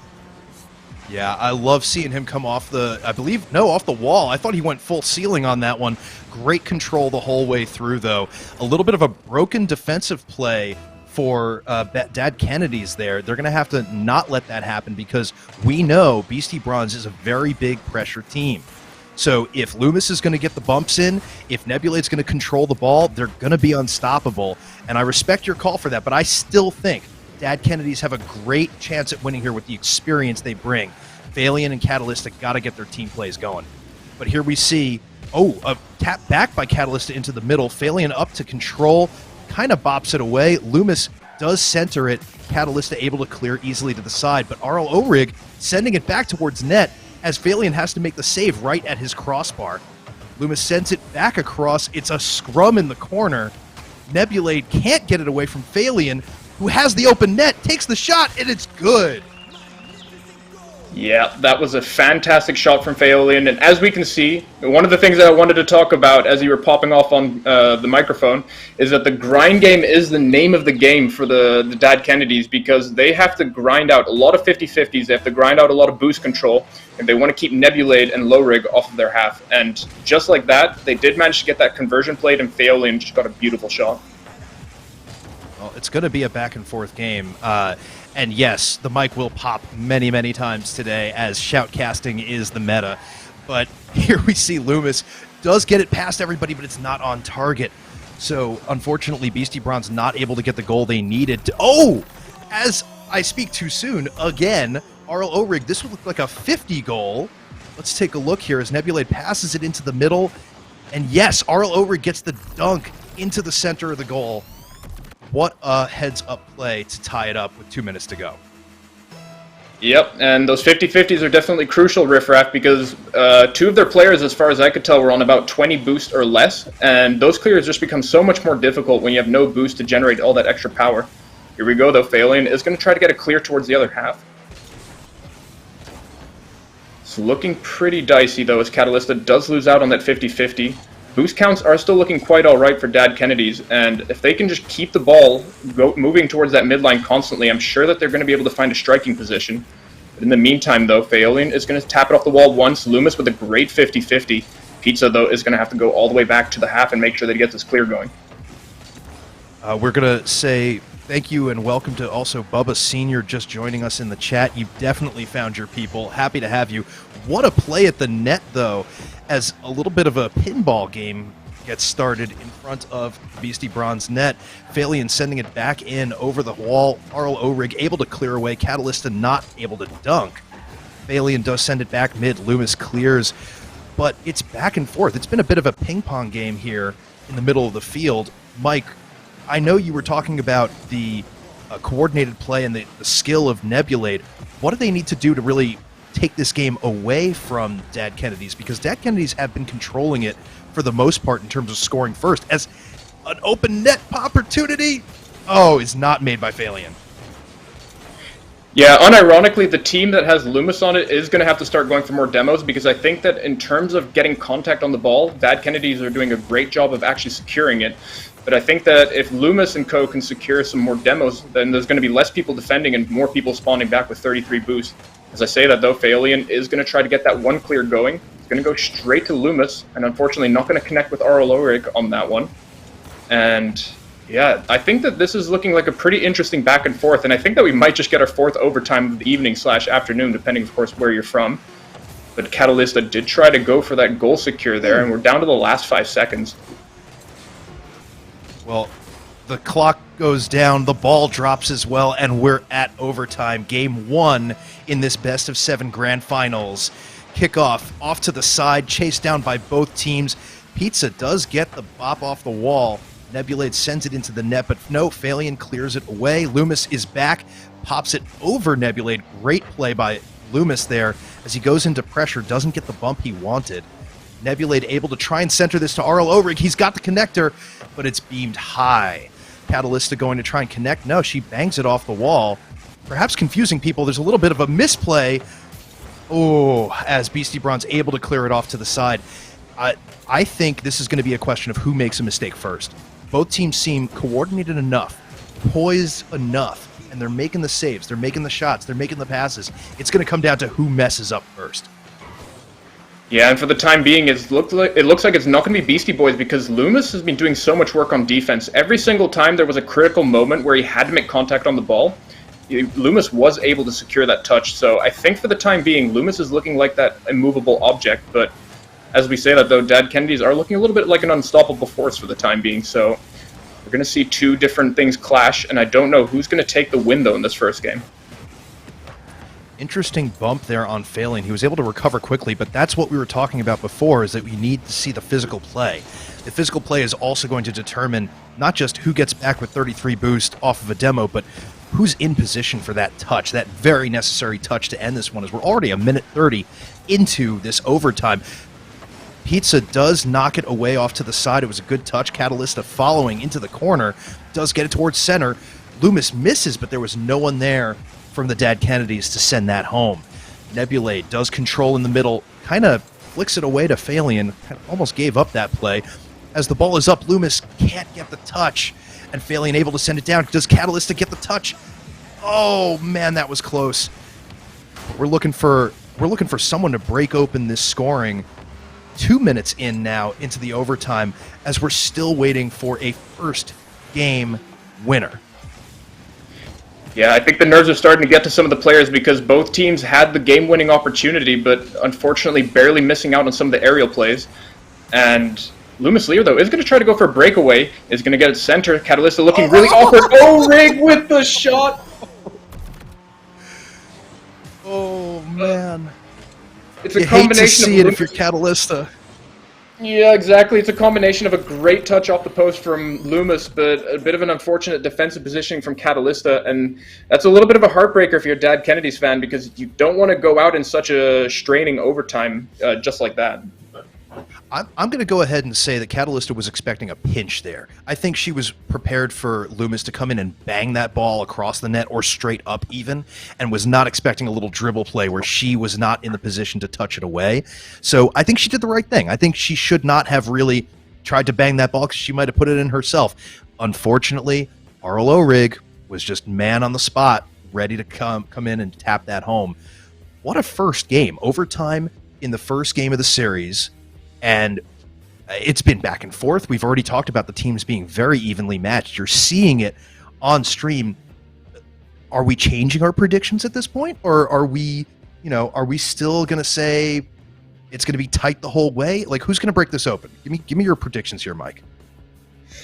Yeah, I think that this is probably going to go to 7 games if it's looking like this, because both teams are very evenly matched. I do think that Beastie Bronze do have the offensive edge. I think that there were moments where I think that Nebula just looked way too good. I do think he could control the ball just a little bit better, try to get the ball closer to the net before ripping a shot. But other than that, the ball does feel like it's mostly on the half of the Dad Kennedys, and I think that sometimes it just feels like it's only a matter of time before one of those balls just gets synced into the back of the net. That may be true, but I'm actually waiting to see some of the transition plays from the Dad Kennedys as well. Because if they are in their own half of the field, if they are going to be pushed back that much, then we definitely want to see them turn that into an offensive pressure situation. But we're really going to have to see what happens next as we're getting ready for Game 2. Let's go down to the field and see what happens, because who knows? Yeah, I'm thinking at this point, man, it's just going to go to 7 games because these two teams are just so evenly matched, and I don't really see it any other way that they're not going to take this to 7 games. But, of course, there were a few moments that Dad Kennedys did want to sink those shots in. Looks like we are underway on the game, so we're going to have to do some good old-fashioned radio casting, I think. It's ready. Catalista does bang it into the offensive corner, getting away from some pressure there. Pizza following up back in the corner. Oh, there's our demo. Phalion taking out Loomis. Almost the reverse of what we were expecting to see, but Phalion recognizing that Loomis is going to be a real pressure player with the demos and bumps. It's, again, more ping pong back and forth in the middle as Pizza does try and send it forward. Nebulade misses the touch, but RL Orig there to help him out. Oh, and it is recovered by Phalion, who does get demoed for his trouble. Loomis getting the revenge he deserves. But man, it is back and forth in the midfield here. A lot of pressure from both teams offensively, which is what I love seeing. But Mike, I mean, who's going to be our breakout character at this point? Because everybody's getting into the play. Yeah, Pizza, in terms of the aerial shots that you highlighted earlier, Pizza has had some very standout plays. And what I would like to see from Dad Kennedys is that they do send one of their players downfield, because Phalion's clears are able to hit the offensive backboard. So if one of the players just trusts Phalion to get that ripper clear, maybe, just maybe, they can create a counterattack, because it's a bit awkward that Phalion has to follow his own clear. And that might just actually be a pass to the opposing team as well. So if we can see some of those mix-ups where they have more aggressive positioning, I think that might just be the recipe for success. Yeah. We have a mention from X-Men in chat. So many saves. Absolutely. And YKK, I love how Riff insists on saying RL Orig. I don't know, man. Tell me how I should say it instead. But in any case, Catalista booms it away into the offensive corner. Orig, that's what we're going to say. Sends it up the sidewall off of a 50, does get the ball forward, but Pizza able to clear it away, gets the boost as well, and it looks like a 2v1 here with Loomis. Oh, Pizza didn't trust and turned away from the potential pass off the back wall, as Catalista does send it back in. I know from watching her play for many seasons, she is a big pressure player on the offensive line, and what a touch off the wheels by Phalion to just squeak one by. It was the changeup that no one was expecting. Gets the double tap past Loomis, not able to get back in time. And his teammates go for the steal, but it doesn't matter. It's 1-0 with 2 minutes 39 to go. Yep, and the defense from Beastie Bronze is going to start falling through the cracks, because I think one thing that Phalion is starting to pick up on is that the backboard isn't always defended. Like, there will be moments where the backboard will be defended on reaction, but if Phalion just rips a powerful enough hit on the backboard, no one will be able to go up there in time. So it's going to make the defense really awkward, though. Breakaway was potentially there if Loomis did decide to push up for that, but the ball will be on the half for the time being. It's looking pretty good, though, for Phalion. Does get it past 2. It's going to be up to Nebulade, though, on the 1v2 play. Unfortunately, not going to get demoed there on the corner, sadly, so that will be a missed opportunity. But Catalista, though... Ooh, the 50-50 is looking pretty good for the side of Dad Kennedys. This is what I was talking about a little bit before the game started. And I'm really not sure how that worked out. The camera just kept swapping back and forth for me. I could not see how that pinch 50-50 went in front of the net, but Catalista will gladly sweep that one up. Well, I was able to catch that in the replay. Catalista dive-bombed onto that ball, said, "Nuh-uh, neither of you are taking this away from me," and somehow kept possession through it, able to just tap it home easy peasy. Great goal by Catalista there, putting their team up 2-0 with less than 1:50 to go. But we're going to look and see. Beastie Bronze definitely wants to come back from this, and they're capable of doing it. So the perhaps the pressure and the veteran status, as I mentioned, of the Dad Kennedys, able to take them through this game with maybe even a clean sheet. As Phalion goes, unfortunate bounce off the corner, doesn't give him the double tap opportunity he was looking for, and Catalista able to kind of sit on her opponent and prevent the double tap there. The ball is still bouncing every which way through the midfield. Everybody's up, everybody's whiffing. It looks like one of my games at this point. Catalista does send it back into the offensive zone, into the corner. Can't get the touch back into the mid as Pizza sends it middle. Catalista looks for the redirect of her life, does get the double, and puts another one in. This girl is on fire. Yep, Catalista low-key starting to peak right now. What a cheeky touch to pop it over one defender, and Loomis, I think, got baited by the corner bounce, and that did pop in field, and Loomis barely missing out on the read. Yep, I think that this is one of the things that has just been looking better and better as the weeks went by, where Dad Kennedys on offense are just looking so much better than they were in the first 2 weeks. And, oh my word, what a shot. Oh, Phalion, props to you, my friend. You read this the whole way. Great touch off the wall. Loomis didn't have enough boost to get there, and that last little touch brings it home. All right, Dad Kennedy's is off to the races. Yep, I think for Game 2, we're just going to be counting down the clock unless some miracle can happen in the first 20 seconds. I think that pretty much this game will be a write-off, and that Dad Kennedy's will be happy with the series equalizer. And one of the things that I've been picking up on is that it feels like Dad Kennedys are multi-dimensional in terms of like how they're playing, because we see that Phalion is whipping out a bunch of different tricks on offense, whether it's high aerial plays, low ground plays and flicks, or even just using the wall to pass it to himself. And I think that if we're going to have to see anything from Beastie Bronze, they're going to have to be a little bit more multi-dimensional on their offense, because for the time being, their banging and 50-50s haven't been working out for them. That's a great point, showing that Phalion has a lot of different angles to his play. And my question, though, for you is going to be, what is Beastie Bronze going to do to come back after a loss like this? This is a 4-0 clean sheet for Dad Kennedy's. There's no way that, you can sit back and say, all right, we'll get them next time. What's going on in the locker room right now? Well, it highly depends on whether or not they were able to identify some of the mistakes, because some of the things are not so obvious when you just look at it at first glance. But Phalion has made so many good adaptations that game where he went for strategic punish plays, like I alluded to earlier. One of them being the high backboard hit, where a lot of the players were grounded initially, and then that boomer ball that goes 130 kilometers at your backboard, you just can't save that on reaction. And Arl Orig, I think it was, got called out on one of those plays. So we're going to have to see a little bit more flexibility on some of the reads, especially when it comes to Phalion having the free clear, because Phalion is definitely the hardest hitter on the team, so he definitely will earn some street cred for that. Well, I want to see Beastie Bronze really step this up, because if you notice the stat line, I know we're transitioning already, but if you notice the stat line, there were 0 shots on net from any player in Beastie Bronze. That cannot happen if they're going to take this next game.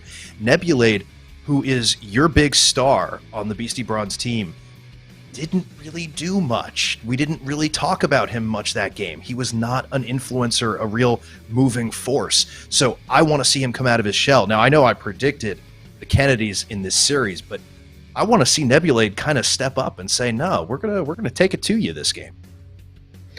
Yeah, I think indeed you're completely right, because Nebulade struggled to get the ball past the midline and definitely did have some good 50-50 attempts, and I think maybe it was a combination of not getting the right touch that you're looking for and maybe not getting the follow-up from your teammates, but at the same time, we saw it from Phalion, and he was just able to get the clean out plays where no player was making contact on the ball, and I think that that's what Nebulade has to start going for, whether it's going to be air dribbles or ground flicks, just anything that will make sure that the opposing defender cannot get contact on that ball.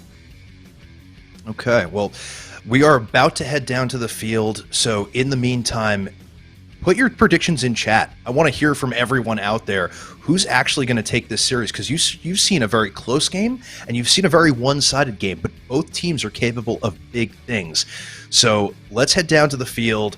I believe this is Game 3. I can't even keep track anymore. So Game 3 coming up, and we have a 1-1 series tie as we're about to kick off. 3-2-1. This is Old Farts Rocket League. Yeah, I'm pretty excited for this one. It's there's so much different adaptations going on in the series. Loomis, generally speaking, has been looking like such an immaculate third man, but obviously that game was a bit of a blowout, and Catalista has been the name of the game because she's been getting all those 50-50s into net conversions. As I say that, though, almost getting the crossbar down on that one. Phelan going for the cleanup, and all of that just came off of Catalista pressure. Wowee. Well, oh wow, a lot of whiffs all the way around that play. Phalion had an easy job of it considering everybody else decided they didn't want to touch the ball. A little bit of hot potato going on there. But we have another kickoff. Oh, yep, and we have a call out in chat. Mike the support with the kitchen stream from Rectangle. Thank you for calling that out. We love that. Phalion up to try Gordon Ramsay, though, right? I mean, minus the beard. I don't think Gordon Ramsay can even grow a beard, so... I mean, this is a bit of a... We're going to have to do a cooking stream. We're going to have to do a cooking stream with you so you can defend that title. But as we get back to the gameplay, more whiffs up in the air as O-Rig able to send that away again towards the net. Phalion does get back in time for the save. He was the only member of his league on... Oh! Ooh, wow, that almost squeaked by. On the save sheet, as Catalista, unbelievable car control in the air to get that save after she had missed the initial touch. Phalion does get it past most of the team as Catalista bangs it past Loomis. Is there anybody back to save this? Oh, Catalista up for the redirect, but no, it is sent away. Phalion now has to retreat and go for a 50, which he does win. Up for the next touch, gets it past the team. It's wide. Pizza able to knock it home, though. 2-0, Dad Kennedy's. Yeah, that was an unfortunate misplay coming in from Nebulade. I think that the pressure is starting to get to Nebulade a little bit because we saw that Pheolian was clearly going to turn for that ball and go for the 50-50, and Nebulade still took the posturing for a shot, and that's why the ball flew all the way back to their half, and none of the other teammates were ready for that. So I would say a bit of an unfortunate misplay, but of course a great punish coming in for the side of Dad Kennedy's. As I say that, though, that ball might just be setting up for a double tap. Unfortunately, not just yet. But Beastie Bronze are still struggling to get the ball past that midline, and it feels like the grind game is actually being flipped onto their script. Well, we have another prediction in chat from Eider. BB will take it. Beastie Bronze will take Game 3 in overtime. That's a pretty big prediction with 3 minutes left in this one, and it's already 2-0 for the Dad Kennedys as Phalion goes for another air dribble attempt. Doesn't get this one. Cleared away nicely by Loomis that time. Unfortunately not able to follow it. Gets his 100 boost, though, and looking to kill somebody on the way. Ball sent back into the defensive corner for the Dad Kennedys. Phalion and Catalista, a 2v2 play. Loomis now back post for his team as everybody whiffs again. Now, all right, Mike, the whiffs. As a coach, are you contributing the whiffs to... Oh, yeah, I got to ask you this. Are you contributing the whiffs to nerves? It's the grand finals. Are they just in each other's heads, or are they giving each other too much respect and thinking everybody's going to touch it? Yeah, maybe it could just be bad positioning in some of the defensive plays, because one of the best ways to prevent whiffs on defense is to just have very wide positioning to make sure that you're actually able to see the play and how contact is being made. But there's a lot of these awkward plays that are happening directly above the crossbar, and most people that are, let's say, GC and lower really struggle with very strange overhead cams. As I say that, though, Nebulade is going to get the final tiebreaker here. Is going to get the 2-1 lead. We're going to see that little air dribble flick coming through, and Catalista was not expecting that one. Actually, I believe that was the first goal for the Beastie Bronze team. Not even the tiebreaker, unfortunately, but the Nebulade finally showing up as O-Rig goes for a double tap, doesn't have enough boost to finish. He had that one lined up. So we might be seeing the Beastie Bronze team kind of coming back into their own, maybe settling down a little bit. So I think your analysis of their positioning, the camera angles, and the nerves was right on. By the way, if you want coaching in our Discord, hit up Mike. He's one of our great coaches, able to help you out with whatever you need Rocket League-wise, skills, mechanics, positioning, all the gameplay that you could get better at. Arl O-Rig sends a big shot on net, cleared away by Phalion in the nick of time. And Phalion does collect the ball. No, it's stolen by Loomis as Pizza bangs it high. It's good. Yep, that was a really fantastic shot from Pizza. He was being a little bit quiet this series. Obviously, he did score 1 goal this series, but we've seen a few ripper shots in the previous series when it mattered most. And I think that having a 2-goal lead against the Beastie Bronze is definitely something that they're looking for. And by the way, even though I do coach, I still get bamboozled by the team decals. I thought they got the tiebreaker because I was watching it on Bakastad with the team decal. So even I'm not impervious to the bronze decal bait. Yep. It will happen. It'll get you every time, and that's probably why they did it too. But oh, there's a demo from O-Rig on Phalian. That's a really calculated one. Catalysta tries to send it over him, but oh, here comes a team play. If O-Rig can get there, no, he doesn't even go up the wall and gets bumped on his way back for good measure. Looks like the ball's going to be free in mid for Catalysta to pop high. Goes for a second touch. Not sure what she was trying to do with it there, but doesn't really create much opportunity. Great 50 by Pizza back into his own corner as Loomis sends it to the mid. Nebulade going for the dunk. Can't get there in time, and Phalian able to clear it away.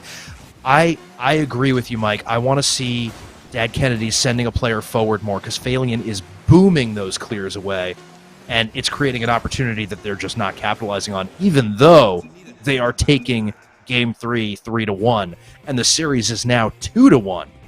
This best of 7, 2-1 up by the Dad Kennedys.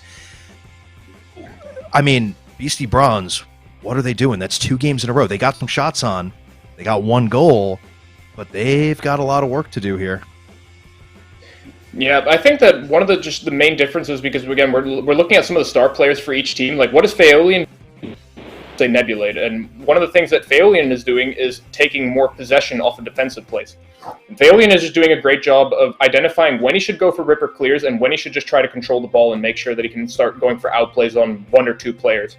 Because Nebulade has been leaning more towards the boom the ball and pray for the best. So he falls more into the Hail Mary category, and that could just be a sign of nerves. Because we saw it in the previous series that he is capable of dribbling and flicking people and setting up potential 2v1s for his team.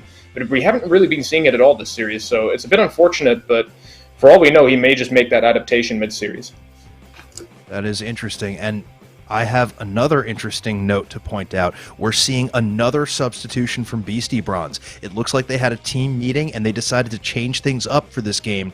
Beastie Bronze is now going to be subbing out O-Rig and subbing in Dr. Boofenschmerz. So get ready for us to butcher that name moving forward. It's going to be an interesting thing to see because is this going to turn the tide for Beastie Bronze?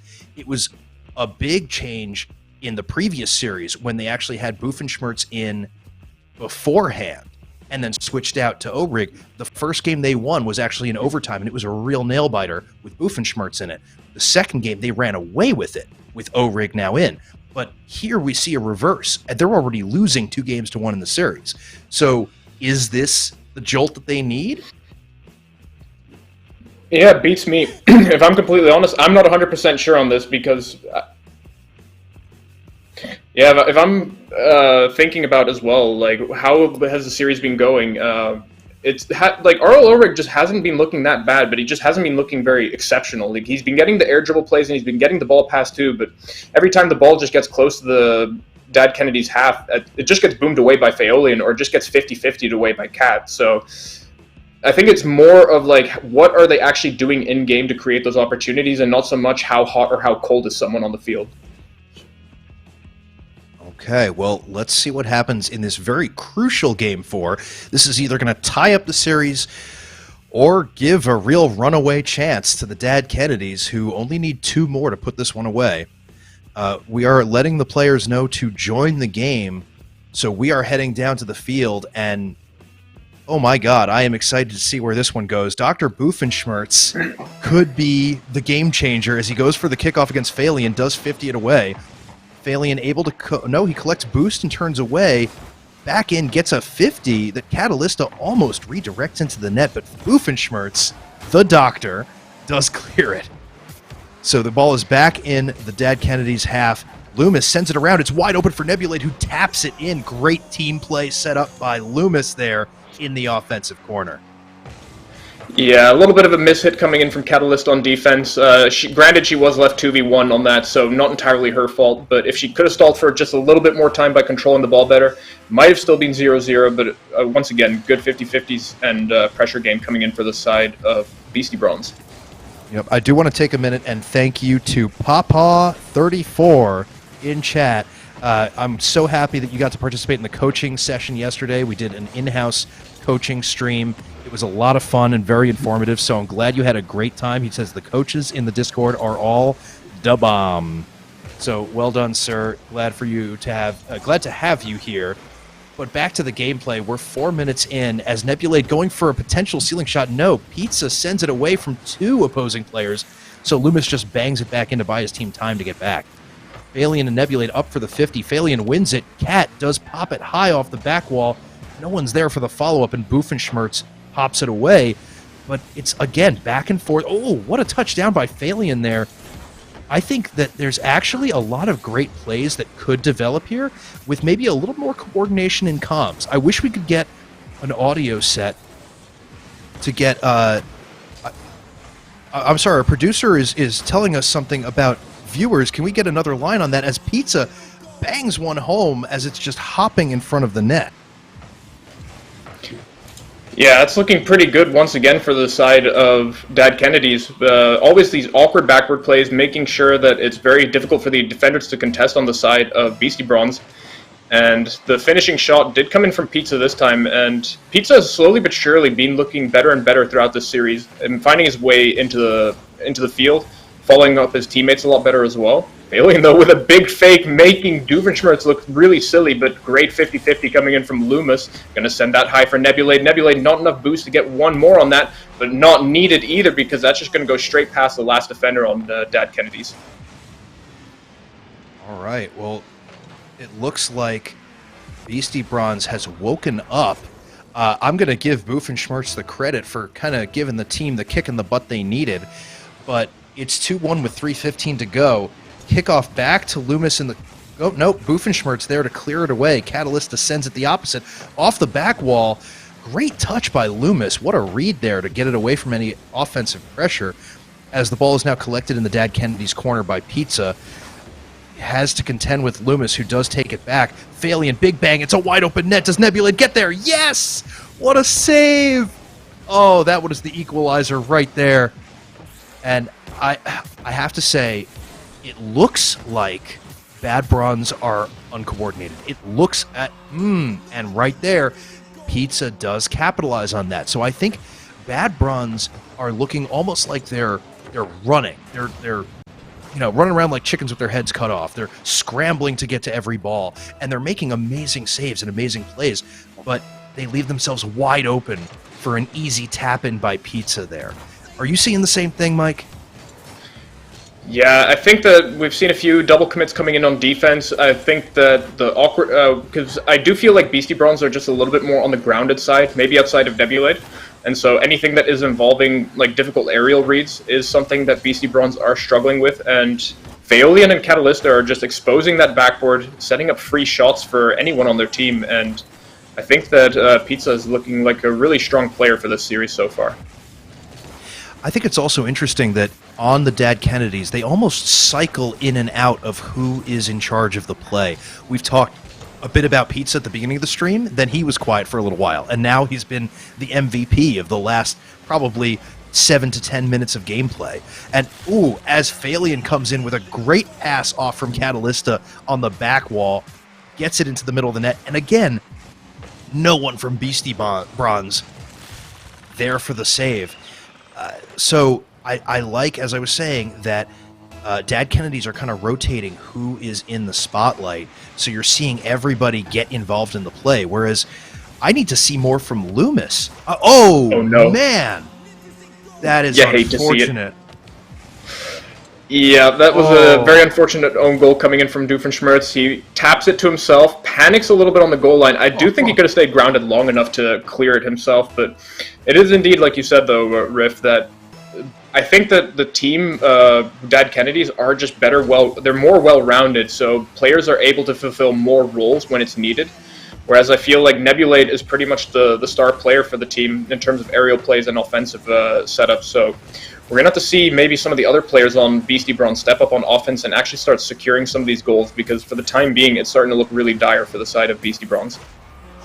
As Pizza again! This man is everywhere! What is he doing? We need to check his water for, enhancement drugs or something, because this guy knows where to be every single second, and he is tapping them home. Chat, by the way, I want to hear about a Loomis demo count. Has we even gotten a single demo this game from Loomis? I know he and Phalion traded demos in the previous game, but I don't think we've heard him active much, and that's a big factor that he's going to need to break out in order to win this. Yeah, I'm feeling that the demo tally is also a bit on the low side. I would like to see Loomis averaging 1.5 demos per game at minimum. That's when I feel like Loomis is in the zone, but I think at this point it is under an average of 1 per game. So, Loomis maybe... As you say that, Catalysta gives him the what for right in the midfield when he's got no boost. Yeah, I think that Loomis, generally speaking, has just been looking really good on defense, but in terms of offense, whether it's sinking the ball into the back of the net or creating that additional touch that adds value for your team, is something where he has been lacking a little bit. And so I think that when I talked about Dad Kennedy's potentially having to grind out the series, it's looking like it will be Beastie Bronze that are the ones grinding for the time being. As I say that, though, the setup is coming through for Pizza. It's going to be a bit of a slow roller into an own goal. And that's just a little extra salt to the wound, the twist of the dagger. It's pretty brutal. So unfortunate to see. I know what Nebulate was trying to do here. I've been in that position many a time, where you just have to hope and pray that you can pop that ball high enough to hit the crossbar and go out, but he just didn't have the angle there. A bit of a desperation play, and at this point, the only thing I can think of is Beastie Bronze needs to get their defense in order. They need their rotations in order. They need to communicate better, because I have no idea what's going on in their comms, but I can bet you it ain't good, as this game goes to the Dad Kennedys, who are now up in the series 3-1. Folks, it is do or die time for Beastie Bronze. So as we finish up this round, which, oh my god, what a game that was. It looks like Loomis is going to be subbing out for the next game. So we might see O-Rig. Yep, O-Rig just signed back in. But as they're getting set up for the next game, we do want to say hello and welcome to all of our new viewers. There are a bunch of you in chat now. I'm looking at my stream here. Melia, thank you for being here. Rectangle, you're new. Papa. I think Metagaming showed up as well. I think we even had Boston in here. Not Skitch, excuse me. Mike, you were talking with Boston earlier, weren't you? Yeah, I wanted him to field in for Dignitas, because Dignitas have been looking a little bit rough, to say the least, at some of their line performances, and maybe Boston Scott would be the one to carry them to victory. But he seems like a very straight-up dude. I'm not really too much into NFL because I am from Europe, sadly, so I bet all the people from the States, though, do love him. Well, that may be so, but either way, we're so happy everyone is here. We love seeing you all in the Twitch chat. Keep getting involved, as well as join the Discord if you're not already a member. Obviously, we're rocking the Old Farts merch going on.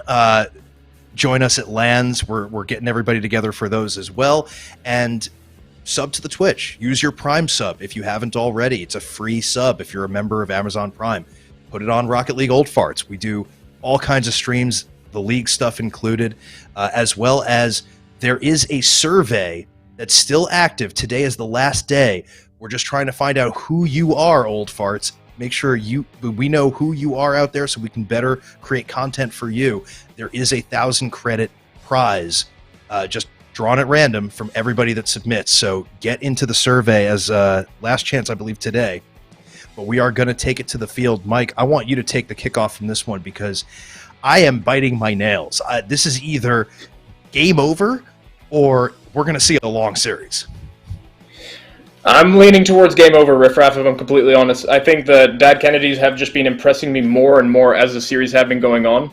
I do want to shout out one thing, though, because we are currently at 87 viewers, roughly, when I last saw it. And if we could hit 100 viewers on this stream for the Grand Finals, that would be amazing. So if you have any friends or family that are into Rocket League, please share the stream with them.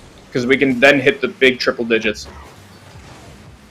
Tell everybody. Let's get to that 100 viewer list as Catalysta kind of loses the ball to Nebulade. Nebulade also loses it to Phalion. It's, again, back and forth ping pong play. The midfield is where all the action is. As Catalysta just try and connect it in her own corner. Phalion follows her up really nicely and booms it again. Orig, fresh off of his rested game, maybe had a hammy pulled or something, but he's back in it now. Great 50 off to his partner Nebulade. Not able to send it home, though. Yeah, I think this could be a game for Beastie Bronze, based on Orig back in the lineup. As I say that, though, he makes a big whiff, and Catalysta able to tap it over for the first goal of the game. I don't know, maybe it won't matter.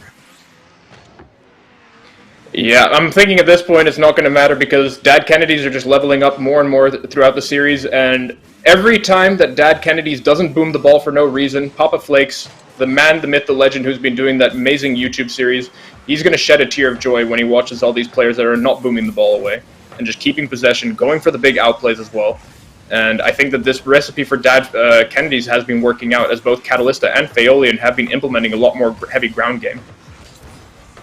Well, I did say it at the beginning of this series. I think the veteran power of Phalion and Catalysta is the winning combination for this series. I'm standing by it, so I'm doing a little dance in my chair, seeing how this is going, but it's not over yet. We got 3 minutes and 30 seconds to go as Phalion Big shot. Avoids the demo in the process. Love to see it if you're a fan of Dad Kennedy's. Quite the opposite if you're a fan of Dr. Boofenschmertz, who could not get there in time to take Phalion out of the play. Yeah, and this is the demo gods punishing Loomis. I think that the demos are just going a little bit astray for the side of Beastie Bronze, because that was a bit of a janky setup to say that Phalion should have gotten clipped towards the back end, but Phalion does do a great job off that corner read, creating a 2-0 lead at this crucial moment. Triple match point for the side of Dad Kennedy's. And they just keep impressing me, as I will keep stressing it that they do impress me. It's because they're just such a good all-round team. And that was a little bit of a caster curse coming in right there. Great pass to Orig. Orig back to Nebulade, and that backward read was scrumptious because Pizza was getting absolutely dusted there. I love that shot, by the way. Nebulade not only got up for the double tap, but put it in a great spot where Phalion was falling and couldn't reach it, and Catalysta was way too low on the ground and could not get there in time. Great decision on his shot selection as he's up again into the corner, sending it middle, but none of his teammates are there. So again, lack of coordination on the Beastie Bronze side that could have ended up in many goals, as the opposite is true for Dad Kennedy's. Catalysta to Pizza, that's another bang bang and in. Oh no, sorry, Phalion to Pizza. I misspoke. They're all involved in the play, but that's the point. They're all getting into every play. They're all making something happen, whether it be challenges, 50s, assists, shots, reads, whatever. We're seeing it all from all three players in their team. Yeah, and if anything, the way I start to think about Dad Kennedy's now as I watch them more and more is that they're just like a really good pasta with truffle. So the good pasta is just the baseline for a good meal, but the truffles, which is Phaolian, just adds that extra zest that makes the meal just amazing. And I'm thinking that with Dad Kennedy's, their ability to keep up the pressure, create the passing plays, a bit of a tongue twister right there, just looks better and better. And I think that Phaolian has been, relatively speaking, just a good, consistent player, and definitely going to be my MVP candidate if it keeps going, though. But as I've spoken too soon, because Doofenshmirtz does manage to find that goal, potentially setting up for an equalizer if they can get one more. Can I just have you say Boofenshmirtz one more time? Yeah, I said Doofenshmirtz because that is a character from, I believe it is Phineas and Ferb. So it is an intentional pun, if I'm aware, but it's going to be a bit of a difficult one. I just like hearing you say Boofenshmirtz. It makes me smile, so I want to hear you say it more often. If he performed very well this game, I will be shouting the praise of Boofenshmirtz, as they're pretty much at their last rope right now because it's looking so dire. Crucial save, though, coming in from Nebulade. I think Nebulade just copied the save by Queso in the recent LAN event. That was almost in as far as we could tell. But unfortunate misplay in the backfield for Beastie Bronze and Catalysta always ready to jump on an offensive pressure play. Turns, looks, shoots, says, I got this. Yep, Beastie Bronze, it's now or never. They're going to have to clutch it out. They're going to have to go big because their time is running out. With 1 minute and 37 seconds left on the clock, they have to be able to go big. It's going to be either Nebulade, it's going to either be Ohrig, or it's going to be Boofenschmerz. Someone has to step up for the last 1.5 minutes, or otherwise they will be ending the league second place. Oh, man. Well, as we say that, by the way, I'm going to mention we're over 90 viewers right now. We're 9 viewers away from hitting 100. Call your mom, call your dad, call your brother and sister, get everybody watching, because let's hit 100 before this game is over. Because this might be That's the last game-winning goal? That is. Pizza 5-2 with 1 minute to go in this crucial game for Beastie Bronze. If Dad Kennedy's takes this, that's it, folks. That's the series. That's the grand finals. Season over. Yep, and Catalysta and Phelan will once again claim another title. At this point, their trophy case is full of, I guess it would be digital Discord trophies.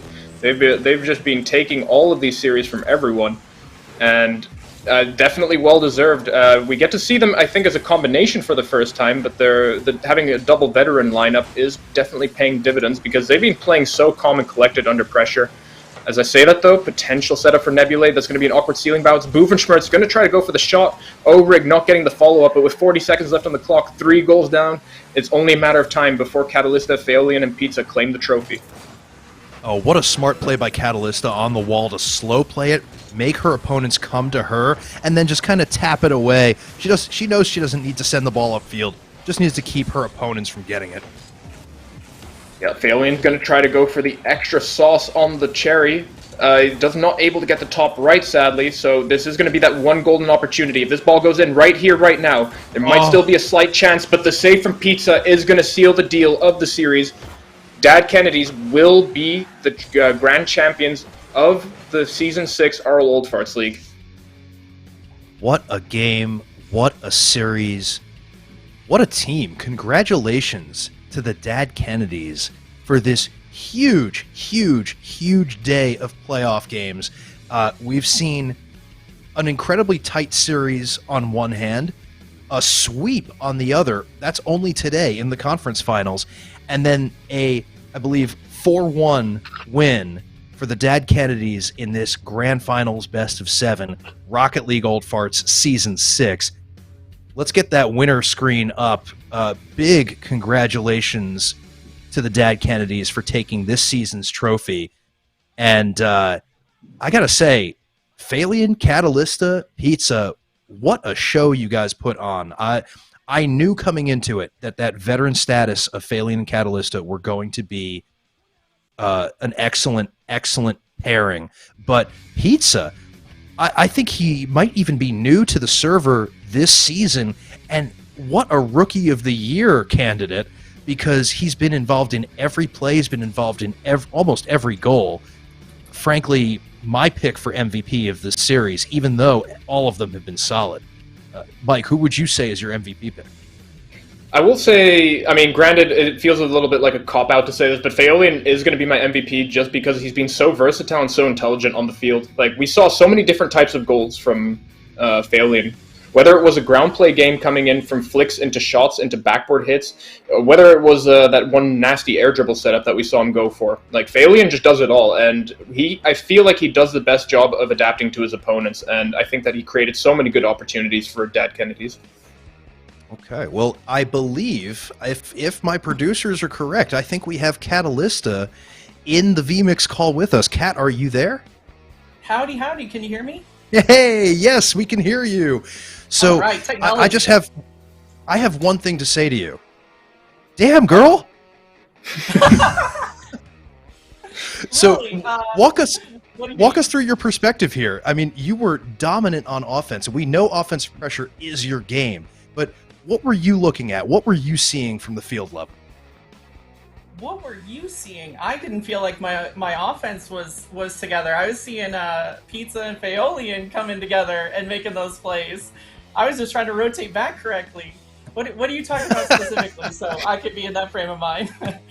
Well, I saw you turning on the ball multiple times, getting some great touches in and causing pressure plays in the offensive corners and in front of the net that did ultimately result in your teammates scoring. Oh, that's true. If you do cut off your teammates, you will be on offense. That's true. They were nice enough to be good about it, but I think a lot of times I kind of brought the chaos, and then from that chaos, they were able to make a clean play. And that's where we got a lot of our offensive scores from. So would you say, Catalysta, that you were the catalyst for all these offensive plays? Oh! That's the idea. Oh. Make things a little faster one way or another. I've been waiting all night to say this, by the way. Oh my God. Go home, Mike, you're drunk. Well, it is a dad joke, so... It is a very big dad joke, and that is who we are. So, Catalysta, do you have any other takeaways from the season as a whole? I have to give a shout out to Pizza specifically because like his aerial plays in these games were phenomenal. He'd been practicing these last weeks on taking shots, and you saw some of his midfield shots just going high, bar down, in. That was getting a lot of credit for us. And he just like evolved a lot. I remember hearing part of your cast, Mike, and you were saying our stats were not maybe glowing in the earlier seasons. And I think a lot of that is because as a team, we've got just so much growth to get to this point. I'm glad we shaped up fast enough. It was a lot of fun, the whole journey. Well, I'm glad to hear it, and we appreciate you stepping in the booth with us. Congratulations on your huge, huge win. Grand Finals. Dad Kennedy's taking the entire series. Congratulations. Well done. Thank you, Riff. You guys have a great one. Keep casting. It's been You great too. listening. Yep, congratulations. All right, folks. I mean, what can you say? We've had intensity. We've had scary plays. We've had unbelievable outplays and big-brained plays. We've had goals. We've had saves. You've had it all. This is the Old Farts Rocket League Discord in-house Season 6 league. I just can't wait for Season 7. I agree with you, Riff. I think Season 7 is just going to be even better because the more and more the server goes on, the more the players evolve within the server, but also the more players that we attract. So the competition will just keep getting better and better as well and elevate the OGs to an even higher level, I think. So it's going to be a very good... not necessarily a vicious cycle, but it's going to be a self-feeding circle. So I can't wait until we see Season 7. Well, I think we will wrap up this stream then. First of all, a couple of shout-outs. Again, if you're not a member of the Discord, but you found us on Twitch, please head over to the Rocket League Old Farts Discord. We have a 3,000-plus member community of all older gamers happy to help you out. Get set up on the internet if you're not so familiar with the interwebs because we're old. But we want to have fun with you. We do in-house events. We do tournaments. We do streams. We do coaching sessions. We have all kinds of stuff going on a daily basis. And we have members all over the world. Also, if you're not already a follower on Twitch, please follow and subscribe. Let's get this channel going on the main page of Twitch every time we're live. Let's also get the Twitter blown up. We've been having conversations with the Reddles family, who we met at LAN, as well as Papa Rizzo and Rizzo himself. So let's engage with everybody. Come join us for the fun of it. We're having a great time, and we want you to join us for it. Old Farts represent. And thank you, everybody, for being here. Mike, last words from you? No, this was just a spectacular conclusion. I think that Dad Kennedy's had one of the biggest underdog runs because if you ask me after the first 3 weeks who are my top 4 teams to win it all, Dad Kennedy's was honestly not in one of them. But as Catalysta said herself, she was impressed with how much growth her team made, and I think that it really showed in this conference finals today. Excellent. Well, Mike, thank you for being here. To the entire production team, thank you guys for your tireless work week in and week out, putting these streams together. Big shout out to our hosts this season, Musical Foxes and Try Hard Eggplant, and everybody else who has lent a hand. And thank you, all of you at home, for being here. We appreciate you, we love you, and we will see you again soon. Good night, everybody. I'm just going to hop in just before we go. Yes, of course. Anyways, I just want to let everyone know that we're going to take a short break between seasons, but we are going to have events on this channel between Season 6 and Season 7, of which I want to host a tournament, and it will be a large credit prize. We're still putting it together, but we're looking at probably about 15,000 credits. Is it 15,000? 150, whatever 150 is. Yeah, so like 15,000 credits. So you're going to want to join the server and get in on that, so... It's been a great season. It's been my pleasure being your host, but we will see you next season. Bye-bye, everybody. Good night, all.